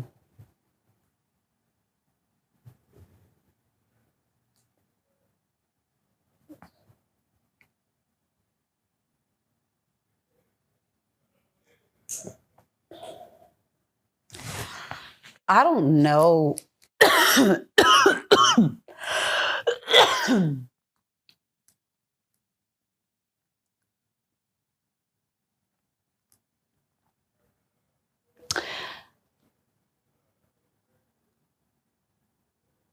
I just recently lost my grandmother, right? And that was a big piece of me. And that was a big part of my childhood. And my biggest regret is not realizing, hey, shake back, wake up. And not, I got so lost, like, in all the bullshit that was going on, that shit was whooping my ass. That I didn't realize that my grandmother was really in her last moments. That I really sat with her all the way up until it was time for her to go. That when I'm walking out the hospital, I ain't even made it home all the way yet.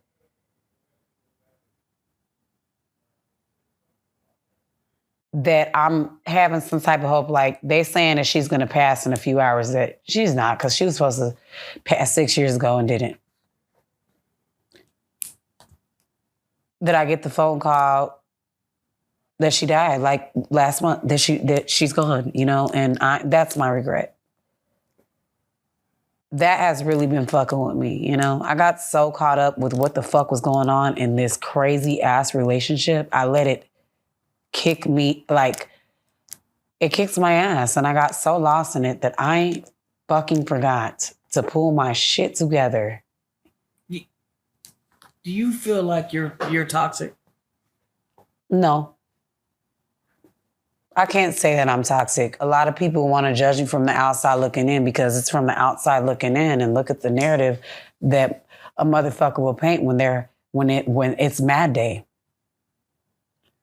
But on good days, don't nobody want to look at that and remember that, because people rather entertain bullshit. So the perspective of me, oh, she's toxic, oh, she's this, or she's crazy, because you can go and see that I done fired a nigga ass up, but that was my response to what he was doing. Or I don't feel like, and I'm just giving using myself as my situation as an example. I don't think that I'm toxic. I know that I'm not toxic. I think the way that I handle things, when you ask me if I regret something, I regret sometimes the way that I handled situations.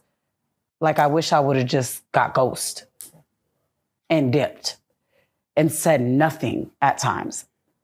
But everything was bottling up, and, when it's just piling up, and then you finally explode. I should have handled things and handled myself with more grace than I did. There's always two sides to the story, you know. What's the worst thing that you did to CartelBo?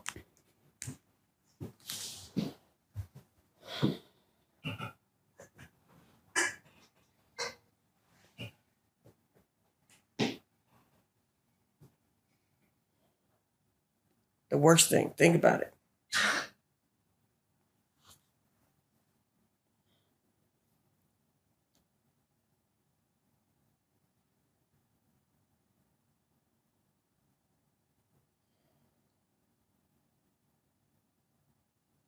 Because you can talk right here. No one can interrupt you. I guess the worst thing, because all I get is you this and you and I went and I fucked a nigga when we wasn't together. Because I think the worst thing that's ever happened in between us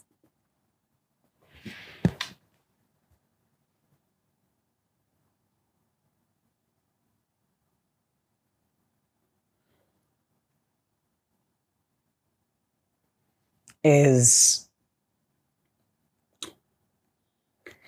getting arrested together, the arguments. They're so out of control now. Like, if this is how it was before, we would never be together, because I would have never, ever did this, because I know better. And people don't understand that it wasn't that. Like, they can say whatever the fuck they want to say. Nobody's perfect. But to this extent. Have you processed it? Because, you know, what a lot of people say is like, you know, women can't take accountability. You know, have you really truly processed this? Like really think about this.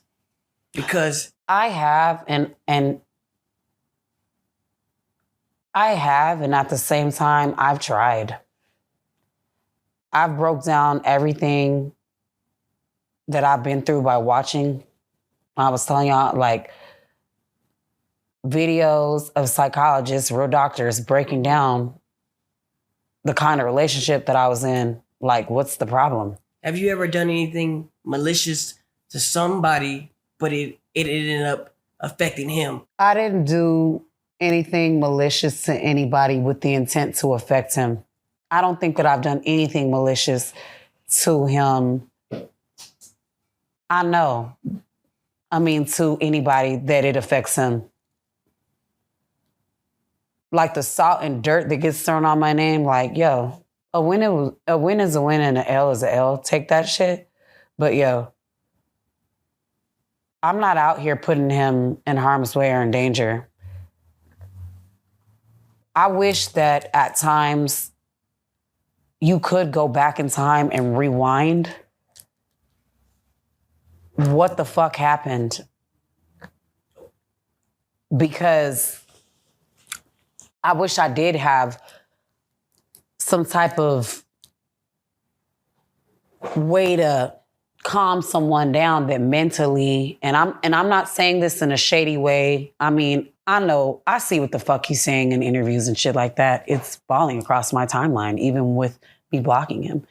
It's being sent to me. It's being, whoa, like, yeah, people that actually adore me and love me are random strangers. They're like, hey, this isn't, hey, are you never gonna say anything? Keep being quiet. Like, people that know me, love me, like, this don't look right. You're getting painted to look like this crazy ass person. And it's not the funny, crazy kind of, like, it's insanity. And I'm just like, I don't know. I try to think of what I could have done different, what he could have done different, what we could have done different, but. Have you ever apologized to him? I definitely have. And I've even apologized publicly, even in time, and then I took it down after a while because it was like, damn. I get the I'm sorry's and the, hey, I want to see you, I miss you, you don't miss me type shit. I got that today. I get that any other day. You know, and it's not to bash him. It's the reality that we're living in. He can play it how he wants to play it to the world, and he can downplay it. I don't never have to sit up in a motherfucking lie. It makes no sense. I mean, not that it makes no sense. It doesn't make sense, but at the same time, it's a big ass mess. Like, I wish that, what was your question? About apologizing. Yeah, I wish that he would apologize the same way, as loud as the disrespect was publicly. Not even that I wish, because I'm not begging for that. I'm never begging for that. You know him better than anybody, right? Yeah, I do. And I feel like... So, like, for instance, you know, I had a situation with my daughter, right? Uh-huh. She's not a person that apologizes like that. But I know when she's sorry. Yeah, same here. You see what I'm saying? It's just that it's to the point where, God forbid, that your daughter's life is ever just out there like that, because she is in the limelight, and she might be. Look what the hell y'all got going on. Right. All y'all kids might be, or one of them, two of them, one of them not, you know, some of them might not ever care to do this or want to, you know, or it just naturally happens for people. I didn't wake up one day and say, I'm going to go be this. I just naturally was being myself and gravitated to whatever gravitates to me. So what I will say, I don't wish that on nobody, but nothing's private anymore. You know? Mm-hmm. So there's a lot of judgment from the outside looking in. You're not supposed to give a fuck about what people think at all. I'm so with that. Fuck what people think, but you do got to give a fuck about what you yourself, make yourself look like what you look like. What you and your girl look like. You and the mother of your children look like. Vice versa for me. You got to care about yourself. This shit, it looks like a fucking circus around this motherfucker. Mm-hmm. It don't look like ride or die. Or you shitted all over our love story, nigga, because you couldn't keep shit behind your doors. You want to let people in. When you told me don't let nobody get in, you let people get in your ears and get in your head and pump you up to not fuck with me. Your homeboys are haters and you don't even see that shit. A real friend would want you to be with your family, with your kids, and do right. Ain't no real man, real nigga like them niggas sit around and talk, gonna fucking encourage you to do some foul ass shit to your bitch. Or let you have out, like, not that they're, like I'm saying, like, get in our business, but everybody wanna be in our business and talk about it or talk shit about me or have a say so. Well, get in the same field that you feel like since you feel like you do that, hey, when shit is going on, help separate us. Take him and cool him down when you're there. No, I've had niggas, shit is going on, it's going down, and them niggas are cowards. They're lame as fuck, they're haters. Since they don't like me because, what, they want to suck his dick, it's giving. Might as well. You're walking out because what? You don't like me because, what, you want to, hey, Lee, and Jackie Chan, I'll gladly say his homeboy's name. I remember, I'll never forget, he caught a fucking attitude when he saw that my baby daddy had me living back at the 3-story. Why? You packed up your little bag and your little bullshit that you had. You didn't even have a full closet of shit at the house. You're packing up your shit from the room and leaving because I'm there. Leave, nigga. I'm supposed to be here. You a grown-ass fucking man with dick and balls in your motherfucking pants. None of y'all should be living in this bitch for free. I don't give a fuck why you think you hold that much weight to be a grown-ass man living off another grown-ass man or living in a nigga house. So, you want to catch an attitude because I'm around again, because pussy is around again. And then want to get mad. Like, she's crazy. She be sure. No, I'm not crazy. You just helping paint that narrative because you a dick sucker. You're not a fucking man. Your balls ain't dropped if you can't tell your homeboy where he went, where he's wrong at. I want to go back. Shit, these are niggas that let a grown-ass man talk to them crazy. Like they ain't shit. I have not seen one of y'all disrespect each other and get loud with each other tonight and handle each other like y'all a hoe. So it's like, there's a lot. I feel like we could have did better than that. Like, he put too many people in the business. How do I put this? The whatever it is that you're doing with your girls, what you're doing, deciding to do your girl. It don't matter what everybody thinks. These niggas not gonna suck your dick. Please tell me they're not. For real. Because what is it that a nigga feels like? What is it that these grown-ass, old-ass men at that too, pushing 40, already hit 40. Not that that's an old-ass age. They're just older than me, and that's fine. But what possesses these niggas to think that it's okay to tell any man, oh, don't bring your girl, don't bring your girl. Don't bring her out. Y'all some haters and y'all jealous too. And y'all ugly. And I'm telling all y'all bitches that y'all be cheating. Since y'all done fucking came and wanted to be the disturbance and stir the pot in my relationship. And I don't even fucking know y'all. I don't know these niggas, by the way. They know my baby daddy. I don't know these niggas. Y'all don't know me because y'all be around my baby daddy. Y'all don't fucking know me. Do you feel like you've ever been loved properly?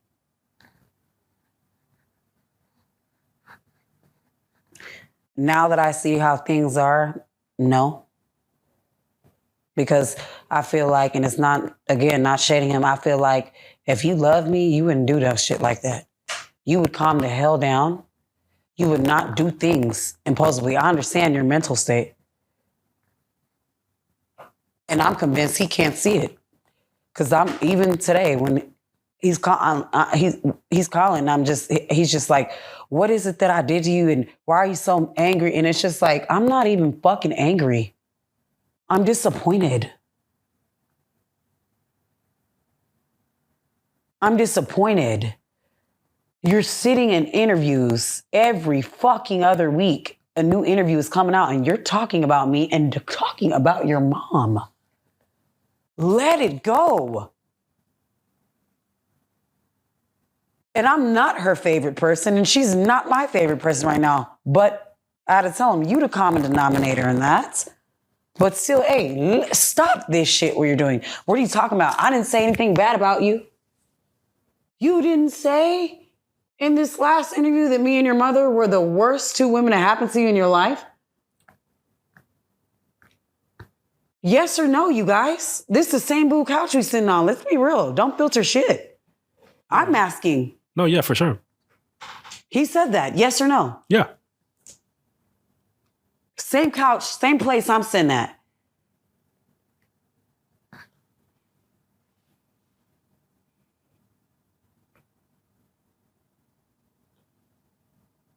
But today, I love you. I do love you. I miss you. I love you. I do love you. You never loved me is what I'm saying. I do love you. I still love you. Don't do that. Why are you? And I'm just like, hey, no, sir. I didn't say anything. What the hell is going on? I don't think he sees himself or even see where his mental capacity is. Because I'm not crazy. You guys just confirmed it. I asked y'all the question. Yes, you did. And today on his phone, any other day, I didn't do that. I didn't mention you. So I send you the clip. Yes, you did. But y'all, you want to be mentioned so bad? Nah, nigga, you mentioning me real bad. And like I said, even with his mama, cut that shit out now. It's going too far. Your mom is who she is, right? Oh, and pissed me the fuck off. I gained nothing from dragging her to the end of earth and adding more to her goddamn stress. I've learned that, hey, whatever the fuck is going on, even if you cuss her up and fucking down, listen, sometimes I don't got shit nice to say to my mama at all, and she ain't got shit nice to say to me either. That's still my mama, though. I wish a motherfucker would come talk shit about my mama to me. Yeah, maybe my auntie, not maybe, yes, can come and vent and do that. That's her sister. And if my mama wrong, she wrong. That's it. That's different. That's family. I wish the world could come.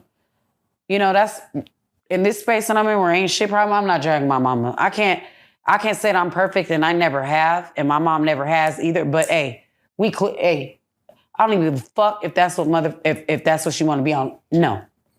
The day that he was responding to his mama, I told him, don't fucking do that. Little does everybody know, but the family want to hate me because of the narrative that he painted. You want to get online and call me a prostitute and do all that shit in that video that y'all see his mama talk about. I'm not no prostitute. Your son loved it over here. You know what I'm saying? Like, every time you get into it with your son, it ain't got shit to do with me. And then I sit back and I'm like, you know what? That's still your mom. And y'all don't like me so much and want to call me all these names and shit behind what the fuck this nigga says on Mad Day when he's mad at me. Yet, I'm the one that's telling him, hey, no matter what, even today, I've told him this. Stop doing that. You're humiliating her, and she's got to go outside still in these streets when she goes to the grocery store. And people recognize her, bro. They do. And they're running and they're telling her, because I know she's picking up the phone and going off and calling a cousin. No, I'm not going to put a name on the cousin. And why the hell is he saying, or what the fuck? And it's just like, why is he? And it's just like, that's some shit between you and her. Get her out the way. She's not always been using pills. To my knowledge, she had some surgery. If that was her, the sister, and that's why they were on the medication at first. But hey, she's older. Even if there's a lot of people that fucking pop pills and do what they need to do to soothe themselves or take a medication, a Xanax to chill. If that's what she wants to do, your mom has lived her life. She lived her life when she had these goddamn kids for these kids. I wasn't there. I'm not taking away from your childhood trauma. Our parents can have us fucked up too, but we don't have to be outside like this on camera doing all this shit. Yeah, and they don't have to do that shit neither. Two wrongs don't make it right, but it's like, it's going too far. Get your mama out the way and put her up. She's your mom. What are you going to wait for when she dies and you don't even have a mom to call and cuss out anymore?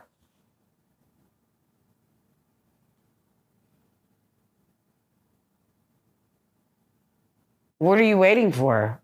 You know, like, are you going to get it then or get it now? Like, I understand.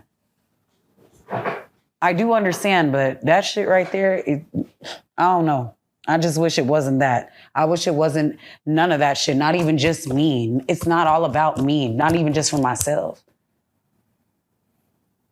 I wish that he would, and I'm not saying that he's never tried, and I'm not going to say that she's never tried. So she made some mistakes, or she made bad choices she made bad choices, whether it was that or she made choices that you did not agree with.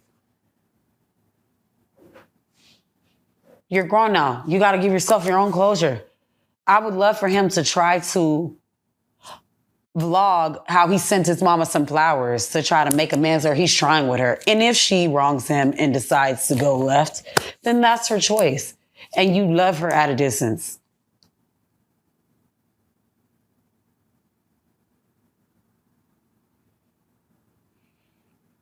So when I say you put her in harm's way, you're letting people laugh at her and you're going to make niggas feel like, or anybody feel like they can play with her.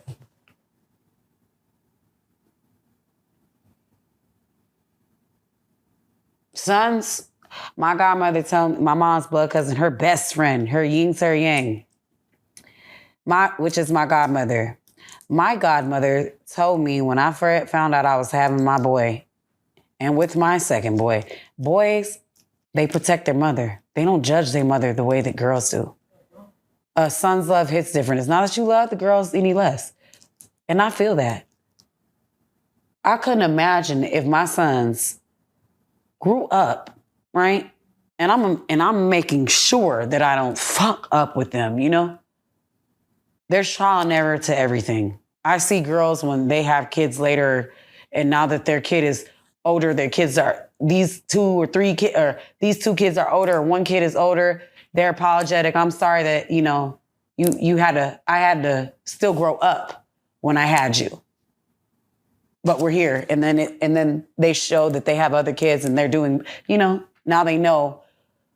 And now they're ready, now they're fully, completely ready, mature, and doing the right thing. I couldn't imagine what it would be like for my sons to grow up and hold grudges with me and not protect me.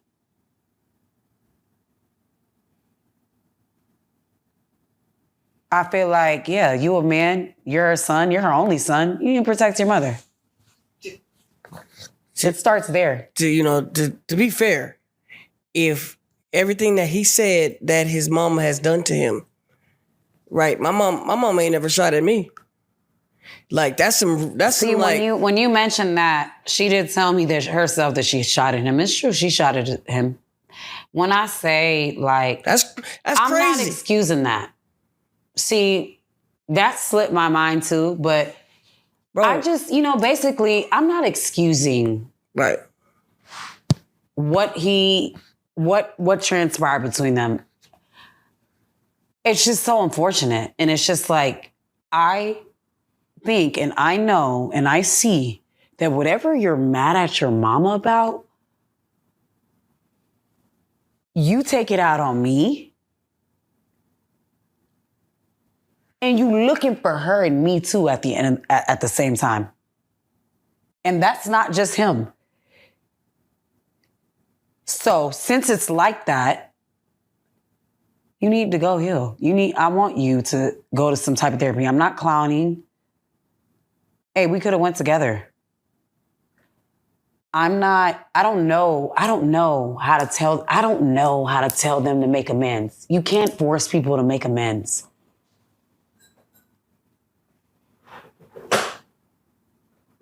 It's exhausting to see. Can you imagine how exhausting it was to be a part of a family like anybody? No one wants to do that.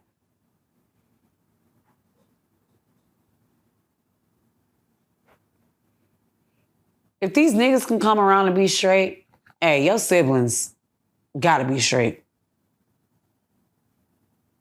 Definitely. My grandmother passed, and the week before that, the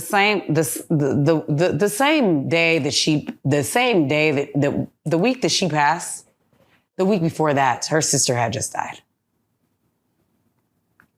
And I didn't even make it to that because to none of her stuff. And that was my mom's aunt, which makes it my great aunt, and that's my mom's cousin's mother. So my cousin's grandmother, me and my cousins, we lost our grandmothers like, a week apart, 2 weeks apart?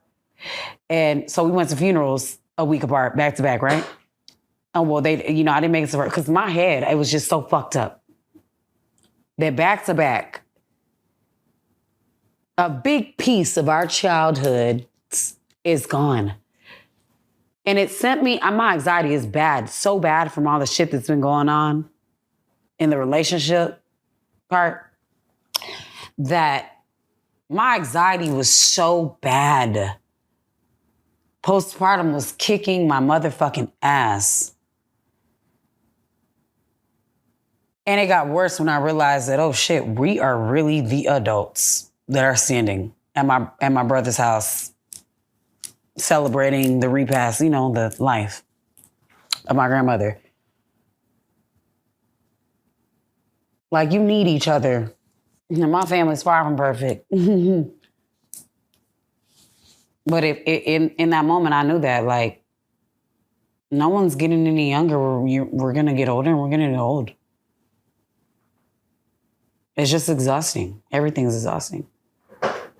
It's draining. Well, we just hope and pray that, there can be healing from this. It's going to be a long journey. I, for one, don't feel like he meant you're the worst thing that happened to him. When you've been in that situation and you're going through it with the mother of your children, because I've been there, and you feel like, man, you feel so low. And this person is something that's you're weak behind. And in his position, he can't be a man that's viewed as weak. He has a outstanding reputation. All right. So well, why destroy somebody else's? I get that because you have an outstanding reputation too. So both of y'all representations precede yourselves. So it's like one of y'all has to be. Somebody's got to be grounded and level-headed. Right. Man, you know, we just want to thank you so much for coming to talk to us, man. It's turned out to be one thing, but it's been a learning experience for all of us. Man, niggas need to go talk to somebody. If we learned anything. Not just niggas, everybody do. Everybody do, for sure. So, you know, if there's anybody out here that needs to talk, you can always call Rook. Oh, shut up. Nah. But we just want to thank you so much for sitting down on the couch with us, man, just letting us inside your business, man. We greatly appreciate it. Both of y'all gonna be in your prayers, your families, all that. And you know, here goes the But best to make part. you laugh, you had turned the camera on and you was asking me a story about if I ever fixed the girl up. Oh. Did he ever try that? He did. And I told you I treated her ass. I was like, oh, bitch, you was a fan of me and found your way into a nigga DM. No, hold on. The bitch didn't last. I took her to get her hair nails done. Her teeth were fucked up and rotten.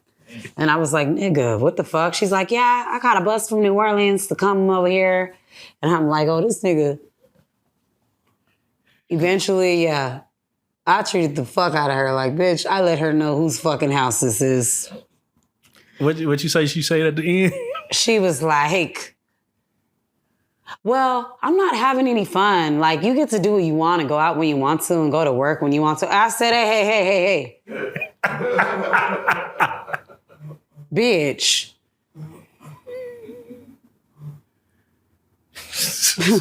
You take that up with that nigga. Whatever agreement it is that you had with that nigga, because that's who the fuck you paying.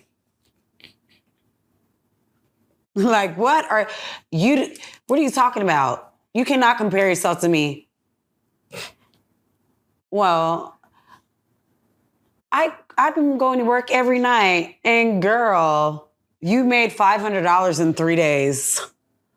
Girl, I make way more than that in a night. In a goddamn hour. Well, can I have my money back? I said, oh my God. Give me 20 push-ups. I said, oh my God. I looked at her like, whoa, because I'm not green. I know what the fuck is going on. I said, oh God. I said, girl, listen, I'm just gonna do you a slight favor. I'm gonna just be a little nice. Hey, look, I want to be a bitch so bad, y'all, and tell her, go up them stairs to inside the studio and ask them if you can have your money back because all them niggas is in there too. That would have been lovely. Because that's not how the game goes, and you know it. You came in this bitch, even if it was something, you're leaving with none of it. You want to fucking play pimp around this bitch, and yeah, you fucking finna come and have me playing madam with this fucking annoying ass motherfucker. This annoying asshole. And this bitch don't even fucking make enough money to come fucking be next to me, breathe in my space, since this is the part of the game, right? Yeah, I mean, but do you respect him as a player though? Come on. Please. That was terrible. That bitch, please. Now I'm saying, but like, her. Just all the females and Fuck all that. on. She was like, I see the way that he looks at you and how he loves you and cuddles, and I'm just like, okay, so bitch, because that's my nigga. You do whatever the fuck it is that you guys discussed. I kept doing her like that. But in the event of this bitch saying, well, can I get my money back and can I leave? Hey, I was this close. I was skinning my teeth to tell, yeah, sure, go upstairs to the studio and ask him. Ask him if you can have. I told her, look, I'm gonna do you a favor. I'm going to take you to work with me tonight, right? We're going to go together. And when we get there, you're fucking parting ways. Because if you go ask him, can you get your money back? You ain't leaving this bitch with a motherfucking thing, not even the shirt on your back that you came with. Maybe I'll just, he'll let you leave with your clothes on. Yeah. Mm-hmm. I'm hilarious. She's just looking at me like, what? I said, yeah. If you go ask him, you're not even going to have a ride. I said, look, when we get to work, you're going your separate way. You're going to get the fuck out my face tonight. When we got to work, I wasted no time in that locker room. Showtime. I picked up my phone and I was like, hey. And I muted in and I told her, you're going to tell him that you don't want to be here anymore. You understand? And she's like, yeah. I muted that phone and I let her tell him. And he was like, And I was like, so she's not coming back with me after work. We're done here. And never again. He was on that ankle monitor. When you got to be in the house by 7 or 8. Hey, listen, you're bored, nigga. You're safe here with me. And then she was like, well, damn, I hated that you did that so fast because what am I going to do after work? Bitch, figure it out. You're not our hoe no more. You're not his hoe no more. You quit. You fired. I just told you to quit and you quit. So, I had because I don't want to be bothered with that bullshit, bro. I got to play devil's advocate with this. I don't see how niggas. Wait. Hey, listen, fuck out of here. I get on my own goddamn nerves too. Now go ahead.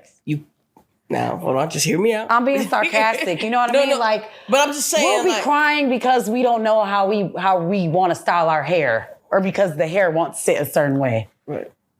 I just feel like, if y'all was on whatever y'all was on, you could have, maybe really helped her out, and you could have. Oh, she wasn't worth a damn. $500 in fucking 3 days, and you want to fucking ask me for your goddamn money back, bitch? What money, ho? Are you delusional? You looking at my pile and thinking we're putting it together or something? We're not, bitch. So what if you had brought something? We can't even put it together. What if you had brought something that was hard? She brought nothing. What if she was bringing something? Please. Couldn't fuck with me. I'm sorry. I just cause I'm telling you, like, why her? Hey, look, why this? Like, hey, look, just get the fuck on. Cause I'm telling you, ain't no hoe moving me. What if she wasn't trying to move you? I don't want to hear a hoe complain or, like. What if she wasn't trying to move you? She was just one day we had a threesome and, hey, listen, we go to Breakfast Club right after. Usually, so what you about to do? Both of us do that to a bitch. Or I'll do it to her. Hey, so what you about to do? Ain't no breakfast, bitch. Hey, it was really cool and you was a vibe if you get breakfast in the morning, bitch. Or if you just get to hang around or whatever. Because I done sent the bitch downstairs with a blanket after we tossed her ass up. And was like, yeah, here, go downstairs. She's sleeping on the couch on the second floor. And and the best friend trying to fuck her. And she know that. Here, thank you for your services. Go ahead. I don't feel like it tonight. I did it last night. I want to fuck my nigga by myself. Because it wasn't all, it wasn't all that to me. Anyways, not my type. That's not my type. This is not my type. What if it was your type? That would have been different. And don't be annoying. Yeah, I'm cool. It's hard not to be annoying. But hey, look, we go to the Breakfast Club one time after a threesome, and I'm just like, the bitch is talking to me. She's been talking to me, and I'm just like this in the dead space. I'm not being mean, but I don't even know that I'm even doing what I'm doing. And he's like, hey, when she gets up to go to the bath, whatever she did to get up, he's like, hey, you act just like a nigga. You act just like me. After you sleep with a bitch, you literally like you ain't paying attention to a fucking thing this bitch is saying. And she's been talking to you this whole time. Goddamn. And you just sitting at the table in your own world. What is the protocol in a threesome? Like, how should a female supposed and I just busted up laughing because I'm like, what do you mean? Like, nigga, she's talking to you and you're not. And I'm like, oh, I forgot about it. Like, what's she about to do now? Like, what should she be doing? Like, you ever just fuck, y'all know what I'm talking about. Niggas fuck a bit. So what you about to do? Yeah, like, and y'all be like, oh, well, I gotta run here. Y'all ain't gotta do shit. Y'all make pretending that y'all gotta go here and got to this, or y'all, oh, my bitch on the way, or I gotta go do the whole time, bitch. Right. You leaving out with the bitch and you, as soon as the bitch leave or Uber get there, she drive off and now decide you do a U and go right back to the house. Come on. You just want to get the bitch up out of there. You're done. That's just. We had our. You got your rocks off. Yeah. Next. Right. What should a female be doing if a female get invited to a threesome? What is the protocol? What should she be doing?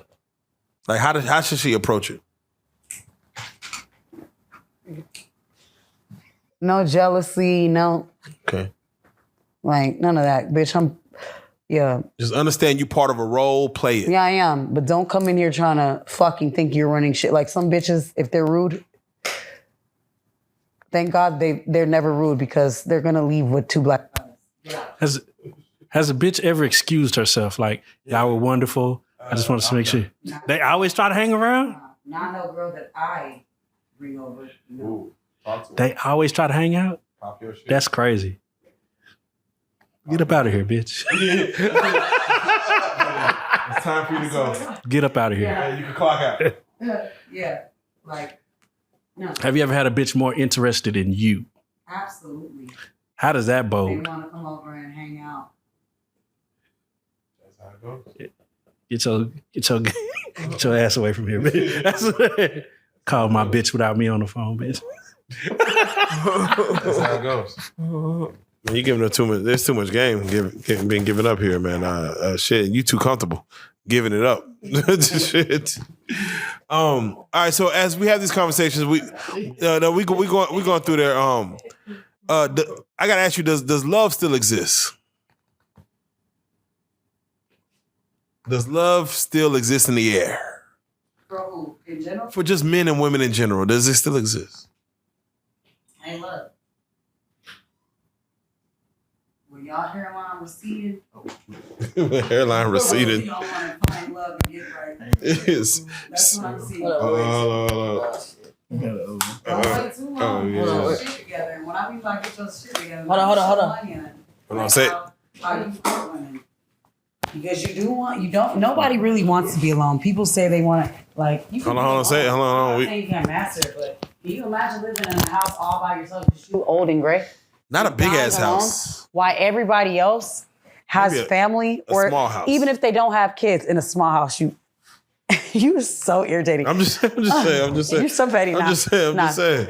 But can you imagine, like, even if you don't want kids, like just not having nobody to like be team player with or enjoy your company with, like enjoy yourself with?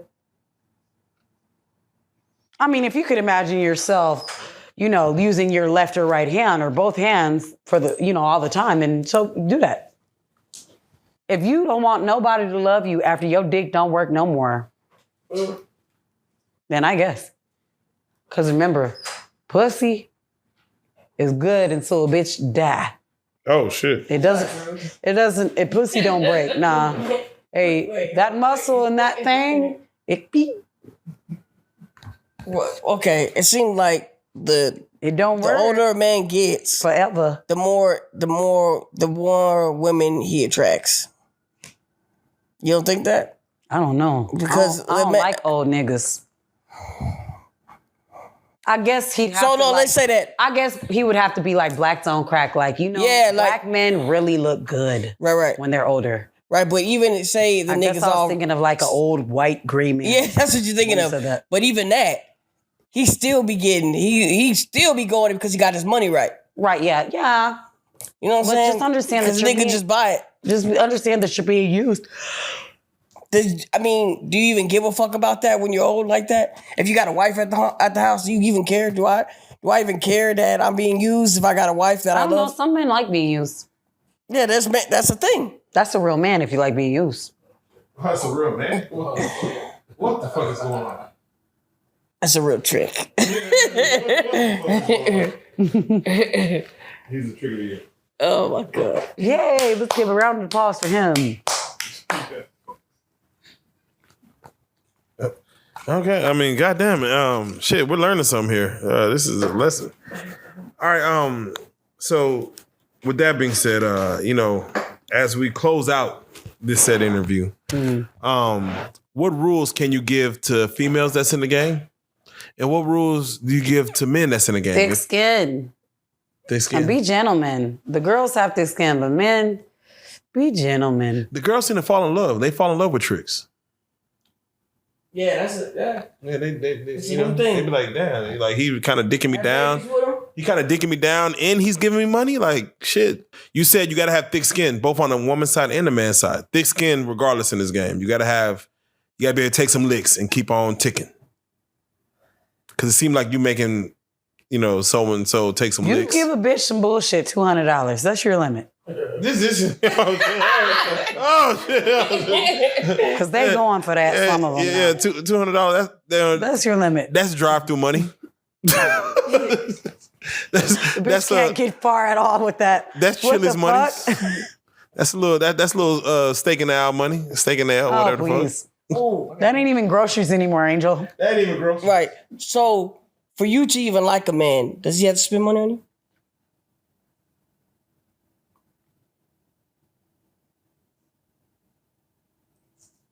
I think the men like girls that like them. I think the men, I will genuine love a man and accept him for his ways and his flaws. That's what the fuck's been going on. And oh my God. Does a man have to spend money for me to like him?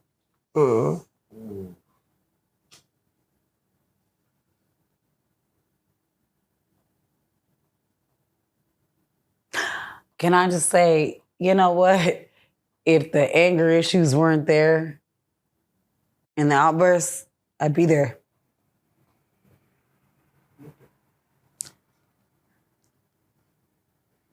Hey, sometimes I'm like, damn, I like not paying a goddamn bill. But hey, listen. That just ain't it either.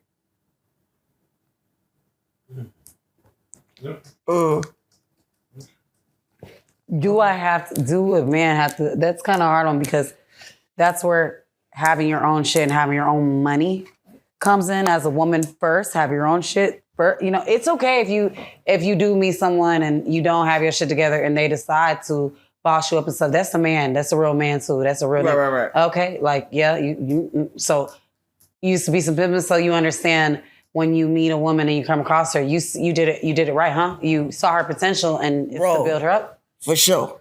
So that's okay too, but see, I don't know if it can just be that. That's why as a woman, they tell us make sure you have your own shit so you can be selective on what man you want to pick, you like. So if it is a man with money, he's just a plus, I guess. But even if you met him and he swept you off your feet, that's okay too. That's what I'm saying, because it's like really, you're a walking money.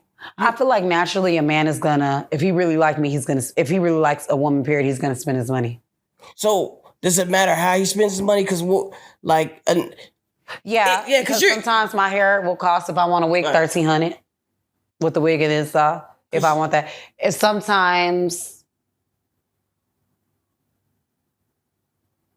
it depends. Like it depends. I don't want to be told no when I ask for something. I think, my philosophy is, I feel like if you like a man, you accept whatever the man is about. Hey, yo, you're not flipping burgers at the Burger King. We're going, motherfucker. We're not in high school. You're not doing the jobs like that. No, you're not. No, you're fucking No, I'm saying if you met him at Burger King. You're not working at the mattress store, nigga. You better own it. You better own it, or you better be the fucking trust fund kid who works for his goddamn dad. I don't know. You not gonna fuck with that, no matter what? Hey, listen, no, I'm not. Hey, no. I should not have to go through that is crazy that's what the label is now. A bitch gotta, it's always, why the hell do I gotta suffer to be fucking loved and have money spent on me? Even though that you can get your own money? Nigga, then I'll live by myself if I gotta pay bills and go half on shit. What I'm trying to tell you is like, you gonna like what you like. Hey, listen, I'ma like what keep me right. Hey. To each his own. I'm so sorry. I'll be a lying ass fucking bitch if I try to say any different. I'm gonna like what keeps me right. So. No, I'm gonna like what keeps me right. Yeah, fuck it. That's it. Words to live by. Shit. Okay. All right. So the last thing we have to ask, you know what I'm saying, just for those that are in the comments and wondering, does a regular nigga have a chance? A nigga working at Walmart, you know, graveyard shift, can he holler at you and probably maybe get some kind of act right? Damn. Maybe he saved up a couple of checks. Right. She looking like, sir. All right, well, that answers that. All right, if you don't mind, you know, we had asked, how did you lose your V card and to who? Like, what age was the person? What was the circumstance? I have made closure with myself. I lost my virginity at 11, but it was things going on. At 11, wow. It was things going on with me. I started getting, you know, touched like around age 7, 8. So by who, if you don't mind? Different people. I say, like, I give daycare. And a home and daycare. That's why my kids don't go to daycare. I keep a nanny. And no, everybody want to be sarcastic about shit. Oh, well, you know, I don't give a motherfuck. Yeah. I don't give a fuck why you take your kid to daycare school. They say they can learn. A nanny can teach them. She teaches them Spanish and all that. That's right. Very foreign, you know, does shit differently. So... Damn. Very old school. Daycare is crazy. 7 very is old crazy. school with how she is with my. I could never fucking forgive myself. I'd probably kill myself if something like that happened. That I can only imagine how parents feel when they know that happened, whether they learn it later when their kids get older that happened, or they find out right then and there. So for you at 11, was this a guy you knew, a family friend, someone family? Oh shit! Damn, that's the worst of the worst. Mm-hmm. Older? Yeah, this is we're going into Maybe like 3 years older than me. Damn, you're 11. It's funny because people don't understand. Like they look at it. 11 is a child. Some people at 11 kind of do know who they are. For you at your age, did you know what was happening? I was a whole different. Like I am still a sweetheart, but obviously when you go through things, you experience certain things. You know, it changes you. Yeah. It might break you a little bit. It might break you all the way. It might mold you a certain way. It might make you be promiscuous.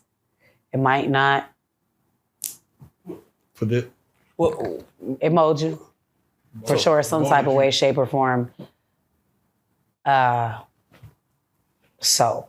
What had the effect have on you when it happened? I think that people took advantage because I was a sweetheart. And I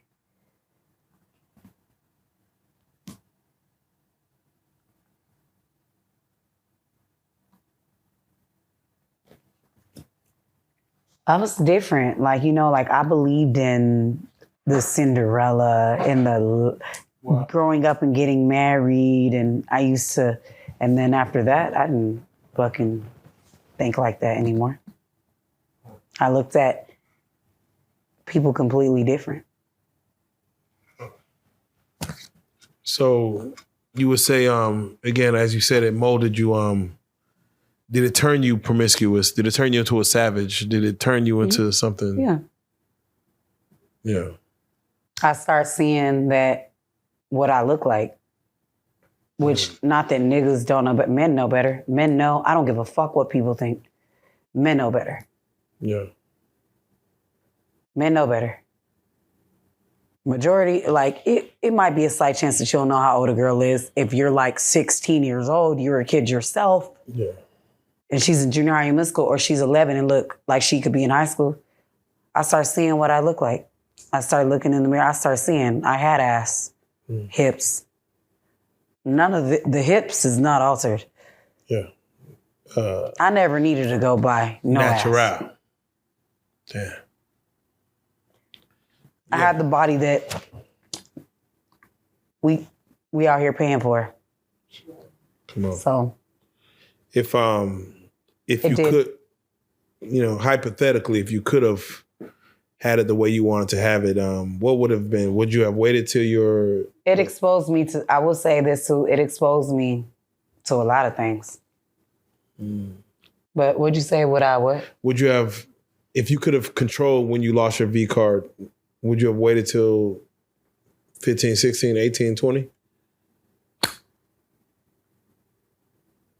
I think about it. I've thought about it before in the past, and I would have liked to. So, yeah. But I believe that there's a first time for everything, right? So whenever it does happen, know how to talk to your kid about it and not be angry. Yeah, you're not going to be happy. You are going to be angry, but hold your composure, because you do want your kid to be comfortable enough to come tell you, daughter or son, because you don't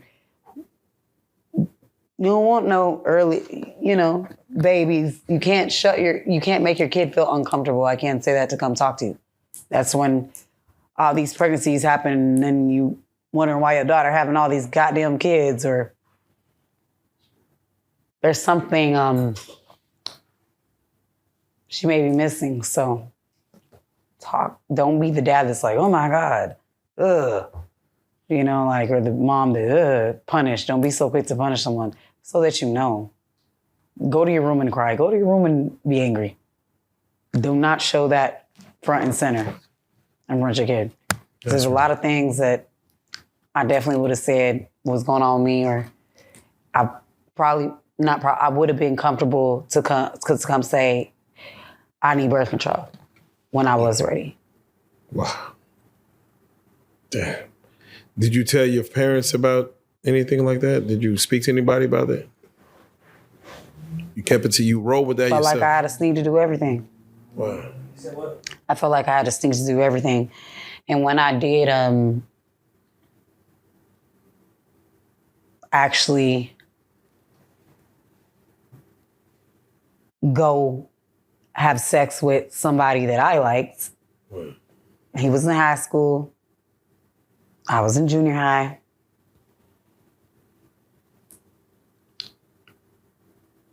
I was in the 7th grade. He was supposed to superstar, play ball, go to the league. Wow. Would have been in the league, could have been in the league today. Wow. The person that I actually like got a rape charge, and not because of me. And we're cool to this day. Like, he reaches out to me, and he don't understand that now. Like, I bet it's crazy to him that he'll have people reach out to me, and I blocked him out of nowhere a couple years ago after us crossing paths again, because it'll never sit right with me. It'd be on my conscience time. Like, even though you're okay with me, even though you're cool with me, and you know it's not me, my fault, that's not my intentions, and that's not what I did to you, it bothers me. So it bothers me that I couldn't change that, because the way the law is, I don't know if it's still set up like that, but I was 13, about to be 14. So I wasn't old enough, or 12, about to be 13, or I was 13, about to be 14. So I wasn't old enough to take the stand and testify for myself. They weren't going to let me do that in court.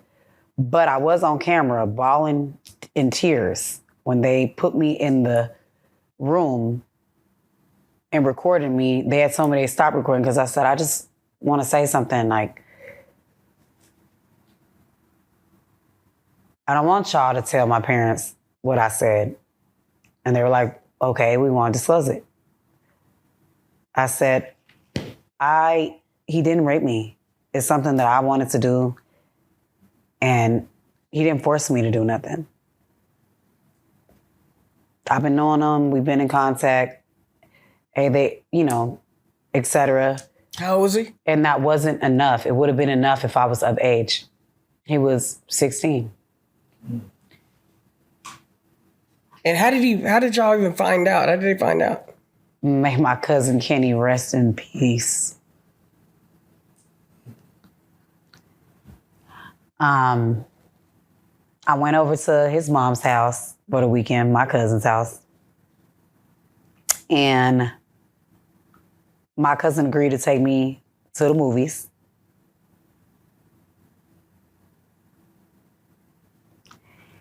To meet the boy there. And he let me go with him. And I ended up spending the night. Because, of course, boys will be boys. And he wanted to. And he didn't know how old I was. His partners was trying to tell him. Like, when we first met, they were like, I don't think she's in high school. And he was like, man, nah. And we talk about it all the time. We've talked about it. And we looked back and we laughed at it, but me and a boy, but me and a person involved. But I went through a situation like that where all through school, middle school, high school, nobody even knew that he was on my brain every day because I was always searching and looking to see if he was locked up, if he was still locked up, like what's going on with him. And one day I was digging in the trunk. I went to the trunk of my parents' truck, an SUV. It was a Sequoia. Mm. And is that how you pronounce it? You know what that is? Yeah. And I popped the trunk open to get something out. And I found papers with his name on it. His first, middle, last name, I knew it. Never forgot it. His birthday, all that. And it showed the time that he got. How much time did he get? He got like 5 years. So one day I was on Instagram and I'm telling you, like, he'll randomly come into my head and I was 20 and I looked him up and I found his Instagram and I hit him up and I sent him a long message and I was like, hey,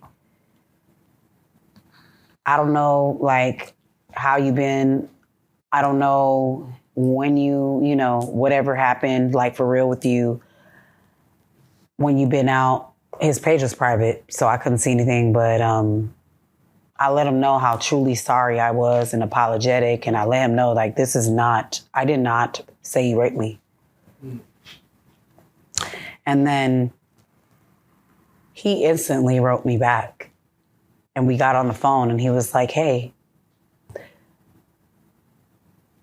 the crazy part is that I'm in the barber chair right now getting my hair cut and we're talking about you. And I'm like, really? And he said, and then you raped me. He said, I don't hate you. I never did not think of you. I thought about you all the time while I was in jail. And then his brother got locked up for murder. His brother was a savage. He ran that side. He did a lot of fucked up ass shit. He was gangbanging. For real. Not for play. Not just claiming shit. And he was knocking niggas off, most definitely. And the brother wanted to kill my ass. He was looking for me and he told me he wouldn't give up where I stayed. He wouldn't give up no information, like no nothing. And they were asking him, like, you know, when his brother was asking him, the daddy and the brother was with it. And him and his mama were like, no. And we kept talking even after that. His mom caught us on the phone one day and snatched his phone. And then we never talked again. So I never knew what was really going on until I found the paper work with his name on it. And I was in high school by then. It's like my sophomore year or something. And but back to when we get on the phone or whatever, he's like, yeah, I was like, how's your mom? You know, how's she doing? Because I knew that he loved his mom a lot and she loved him a lot. And that was her baby. I could remember that.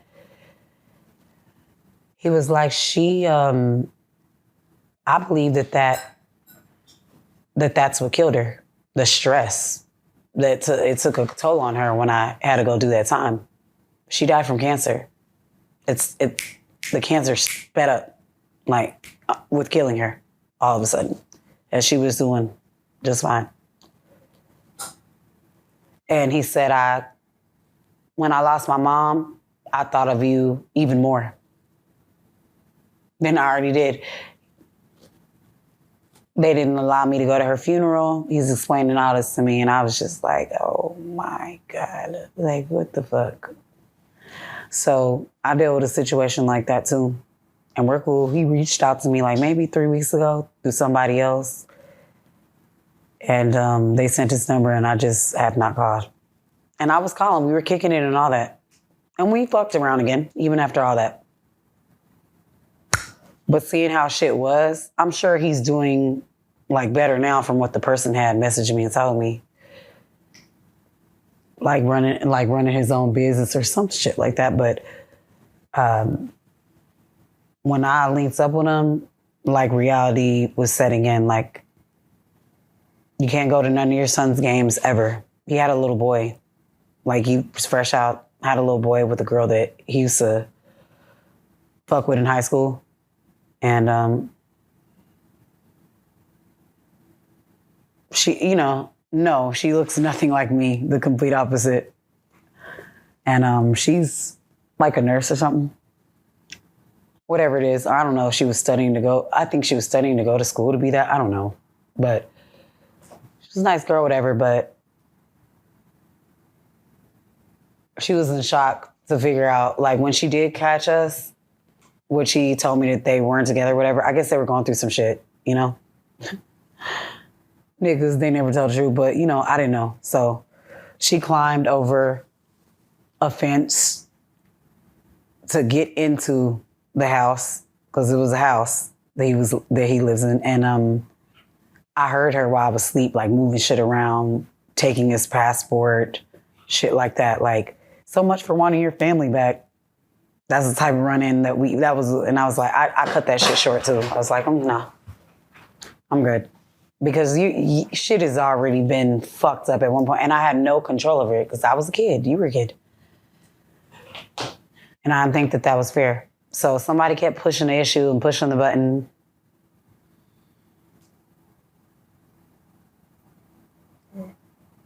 Because they were mad as hell. More mad at the fact that I had sex without seeing the bigger picture. And yeah. But how that happened, HPD ended up on the phone when we crashed at his homeboy's house. We fell asleep. They didn't get up to, take me home or whatever. I mean, take me back to where my cousin, stayed. And yeah, when we woke up, there were voicemails from Houston Police Department. There you go. And I was reported as missing, so. Shit. And immediately I was taken to go do a rape kit, and I was not in agreement to that. But they swabbed me anyways. It was just a fucked up ass situation. I never said the boy raped me. Damn. There you go. There you go. So, hey, we're not at odds or nothing, And he saw that video, is what he told me, and which is why he explained to me that it didn't hold no weight because I was just a year younger, like a year off of the age that I was supposed to be by law to speak for myself. So that shit didn't even count. It was like a fucking waste. So he disclosed to me that he asked his mama what should he do. And she said, don't take it to trial. Sign for the time. Because if you don't, you ain't even gonna see the daylight. So he listened to his mama. There you go. There you go. And I ran into him like being outside in the club, but that's trauma. It's I don't know if that's trauma, but it's something. It's something. All right, there you go. There you go. So yeah, a lot of things could have been different. I wish it would have been different, you know. All right. When I look back, I would have. All right, Trillselda, if you don't mind, as we close out this one again, can you please, if you don't mind, for those that do want to get at you, maybe they want to hop in a DM or two, can you tell them how to get at you? What's the best way to follow up with you? Shit, don't, man. Right now, don't. Don't. All right, what about the celebrities that want to connect with you? Want to be used for what they got, to just give me what the fuck they got. Will you be doing more interviews after this? Sure. Okay. All right. For those that want to connect with you, maybe do an interview or two, how can they get at you? Angel, she's in my bio. DM her. Run it up. Run it. So you want a link and meet me, Angel. Anything about me, Angel, is in my bio. There you go. She's running my entire page, my whole life. I'm on my page, but please, for the men that want to holler, please have the dollars. I'm not gonna lie. I will listen. I'm not taking anybody serious right now. I'm not. I'm not. I'm healing. I'd rather be Future's 18th, 19th baby mother before I fucking take anything serious right now. There you go. You're in a healing process. On the other interview with Reallyfe, you just showed us a status that, is shocking, but, definitely we're going to work through. So with that being said, we got. But I say, with that being said, we got to say it, man. 2 times the charm. We got her back in the building. Trillselda Blanco. H-Town's finest, ATL's finest, Dallas's finest, all across the world. I'm such a Houston girl. Come on, let's go. Clock that. That's cool though. Yeah, let's go. You already know what it is, man. We got to say it. You are on the couch. Trillselda Blanco, you are a real life street star. Lego. Hey.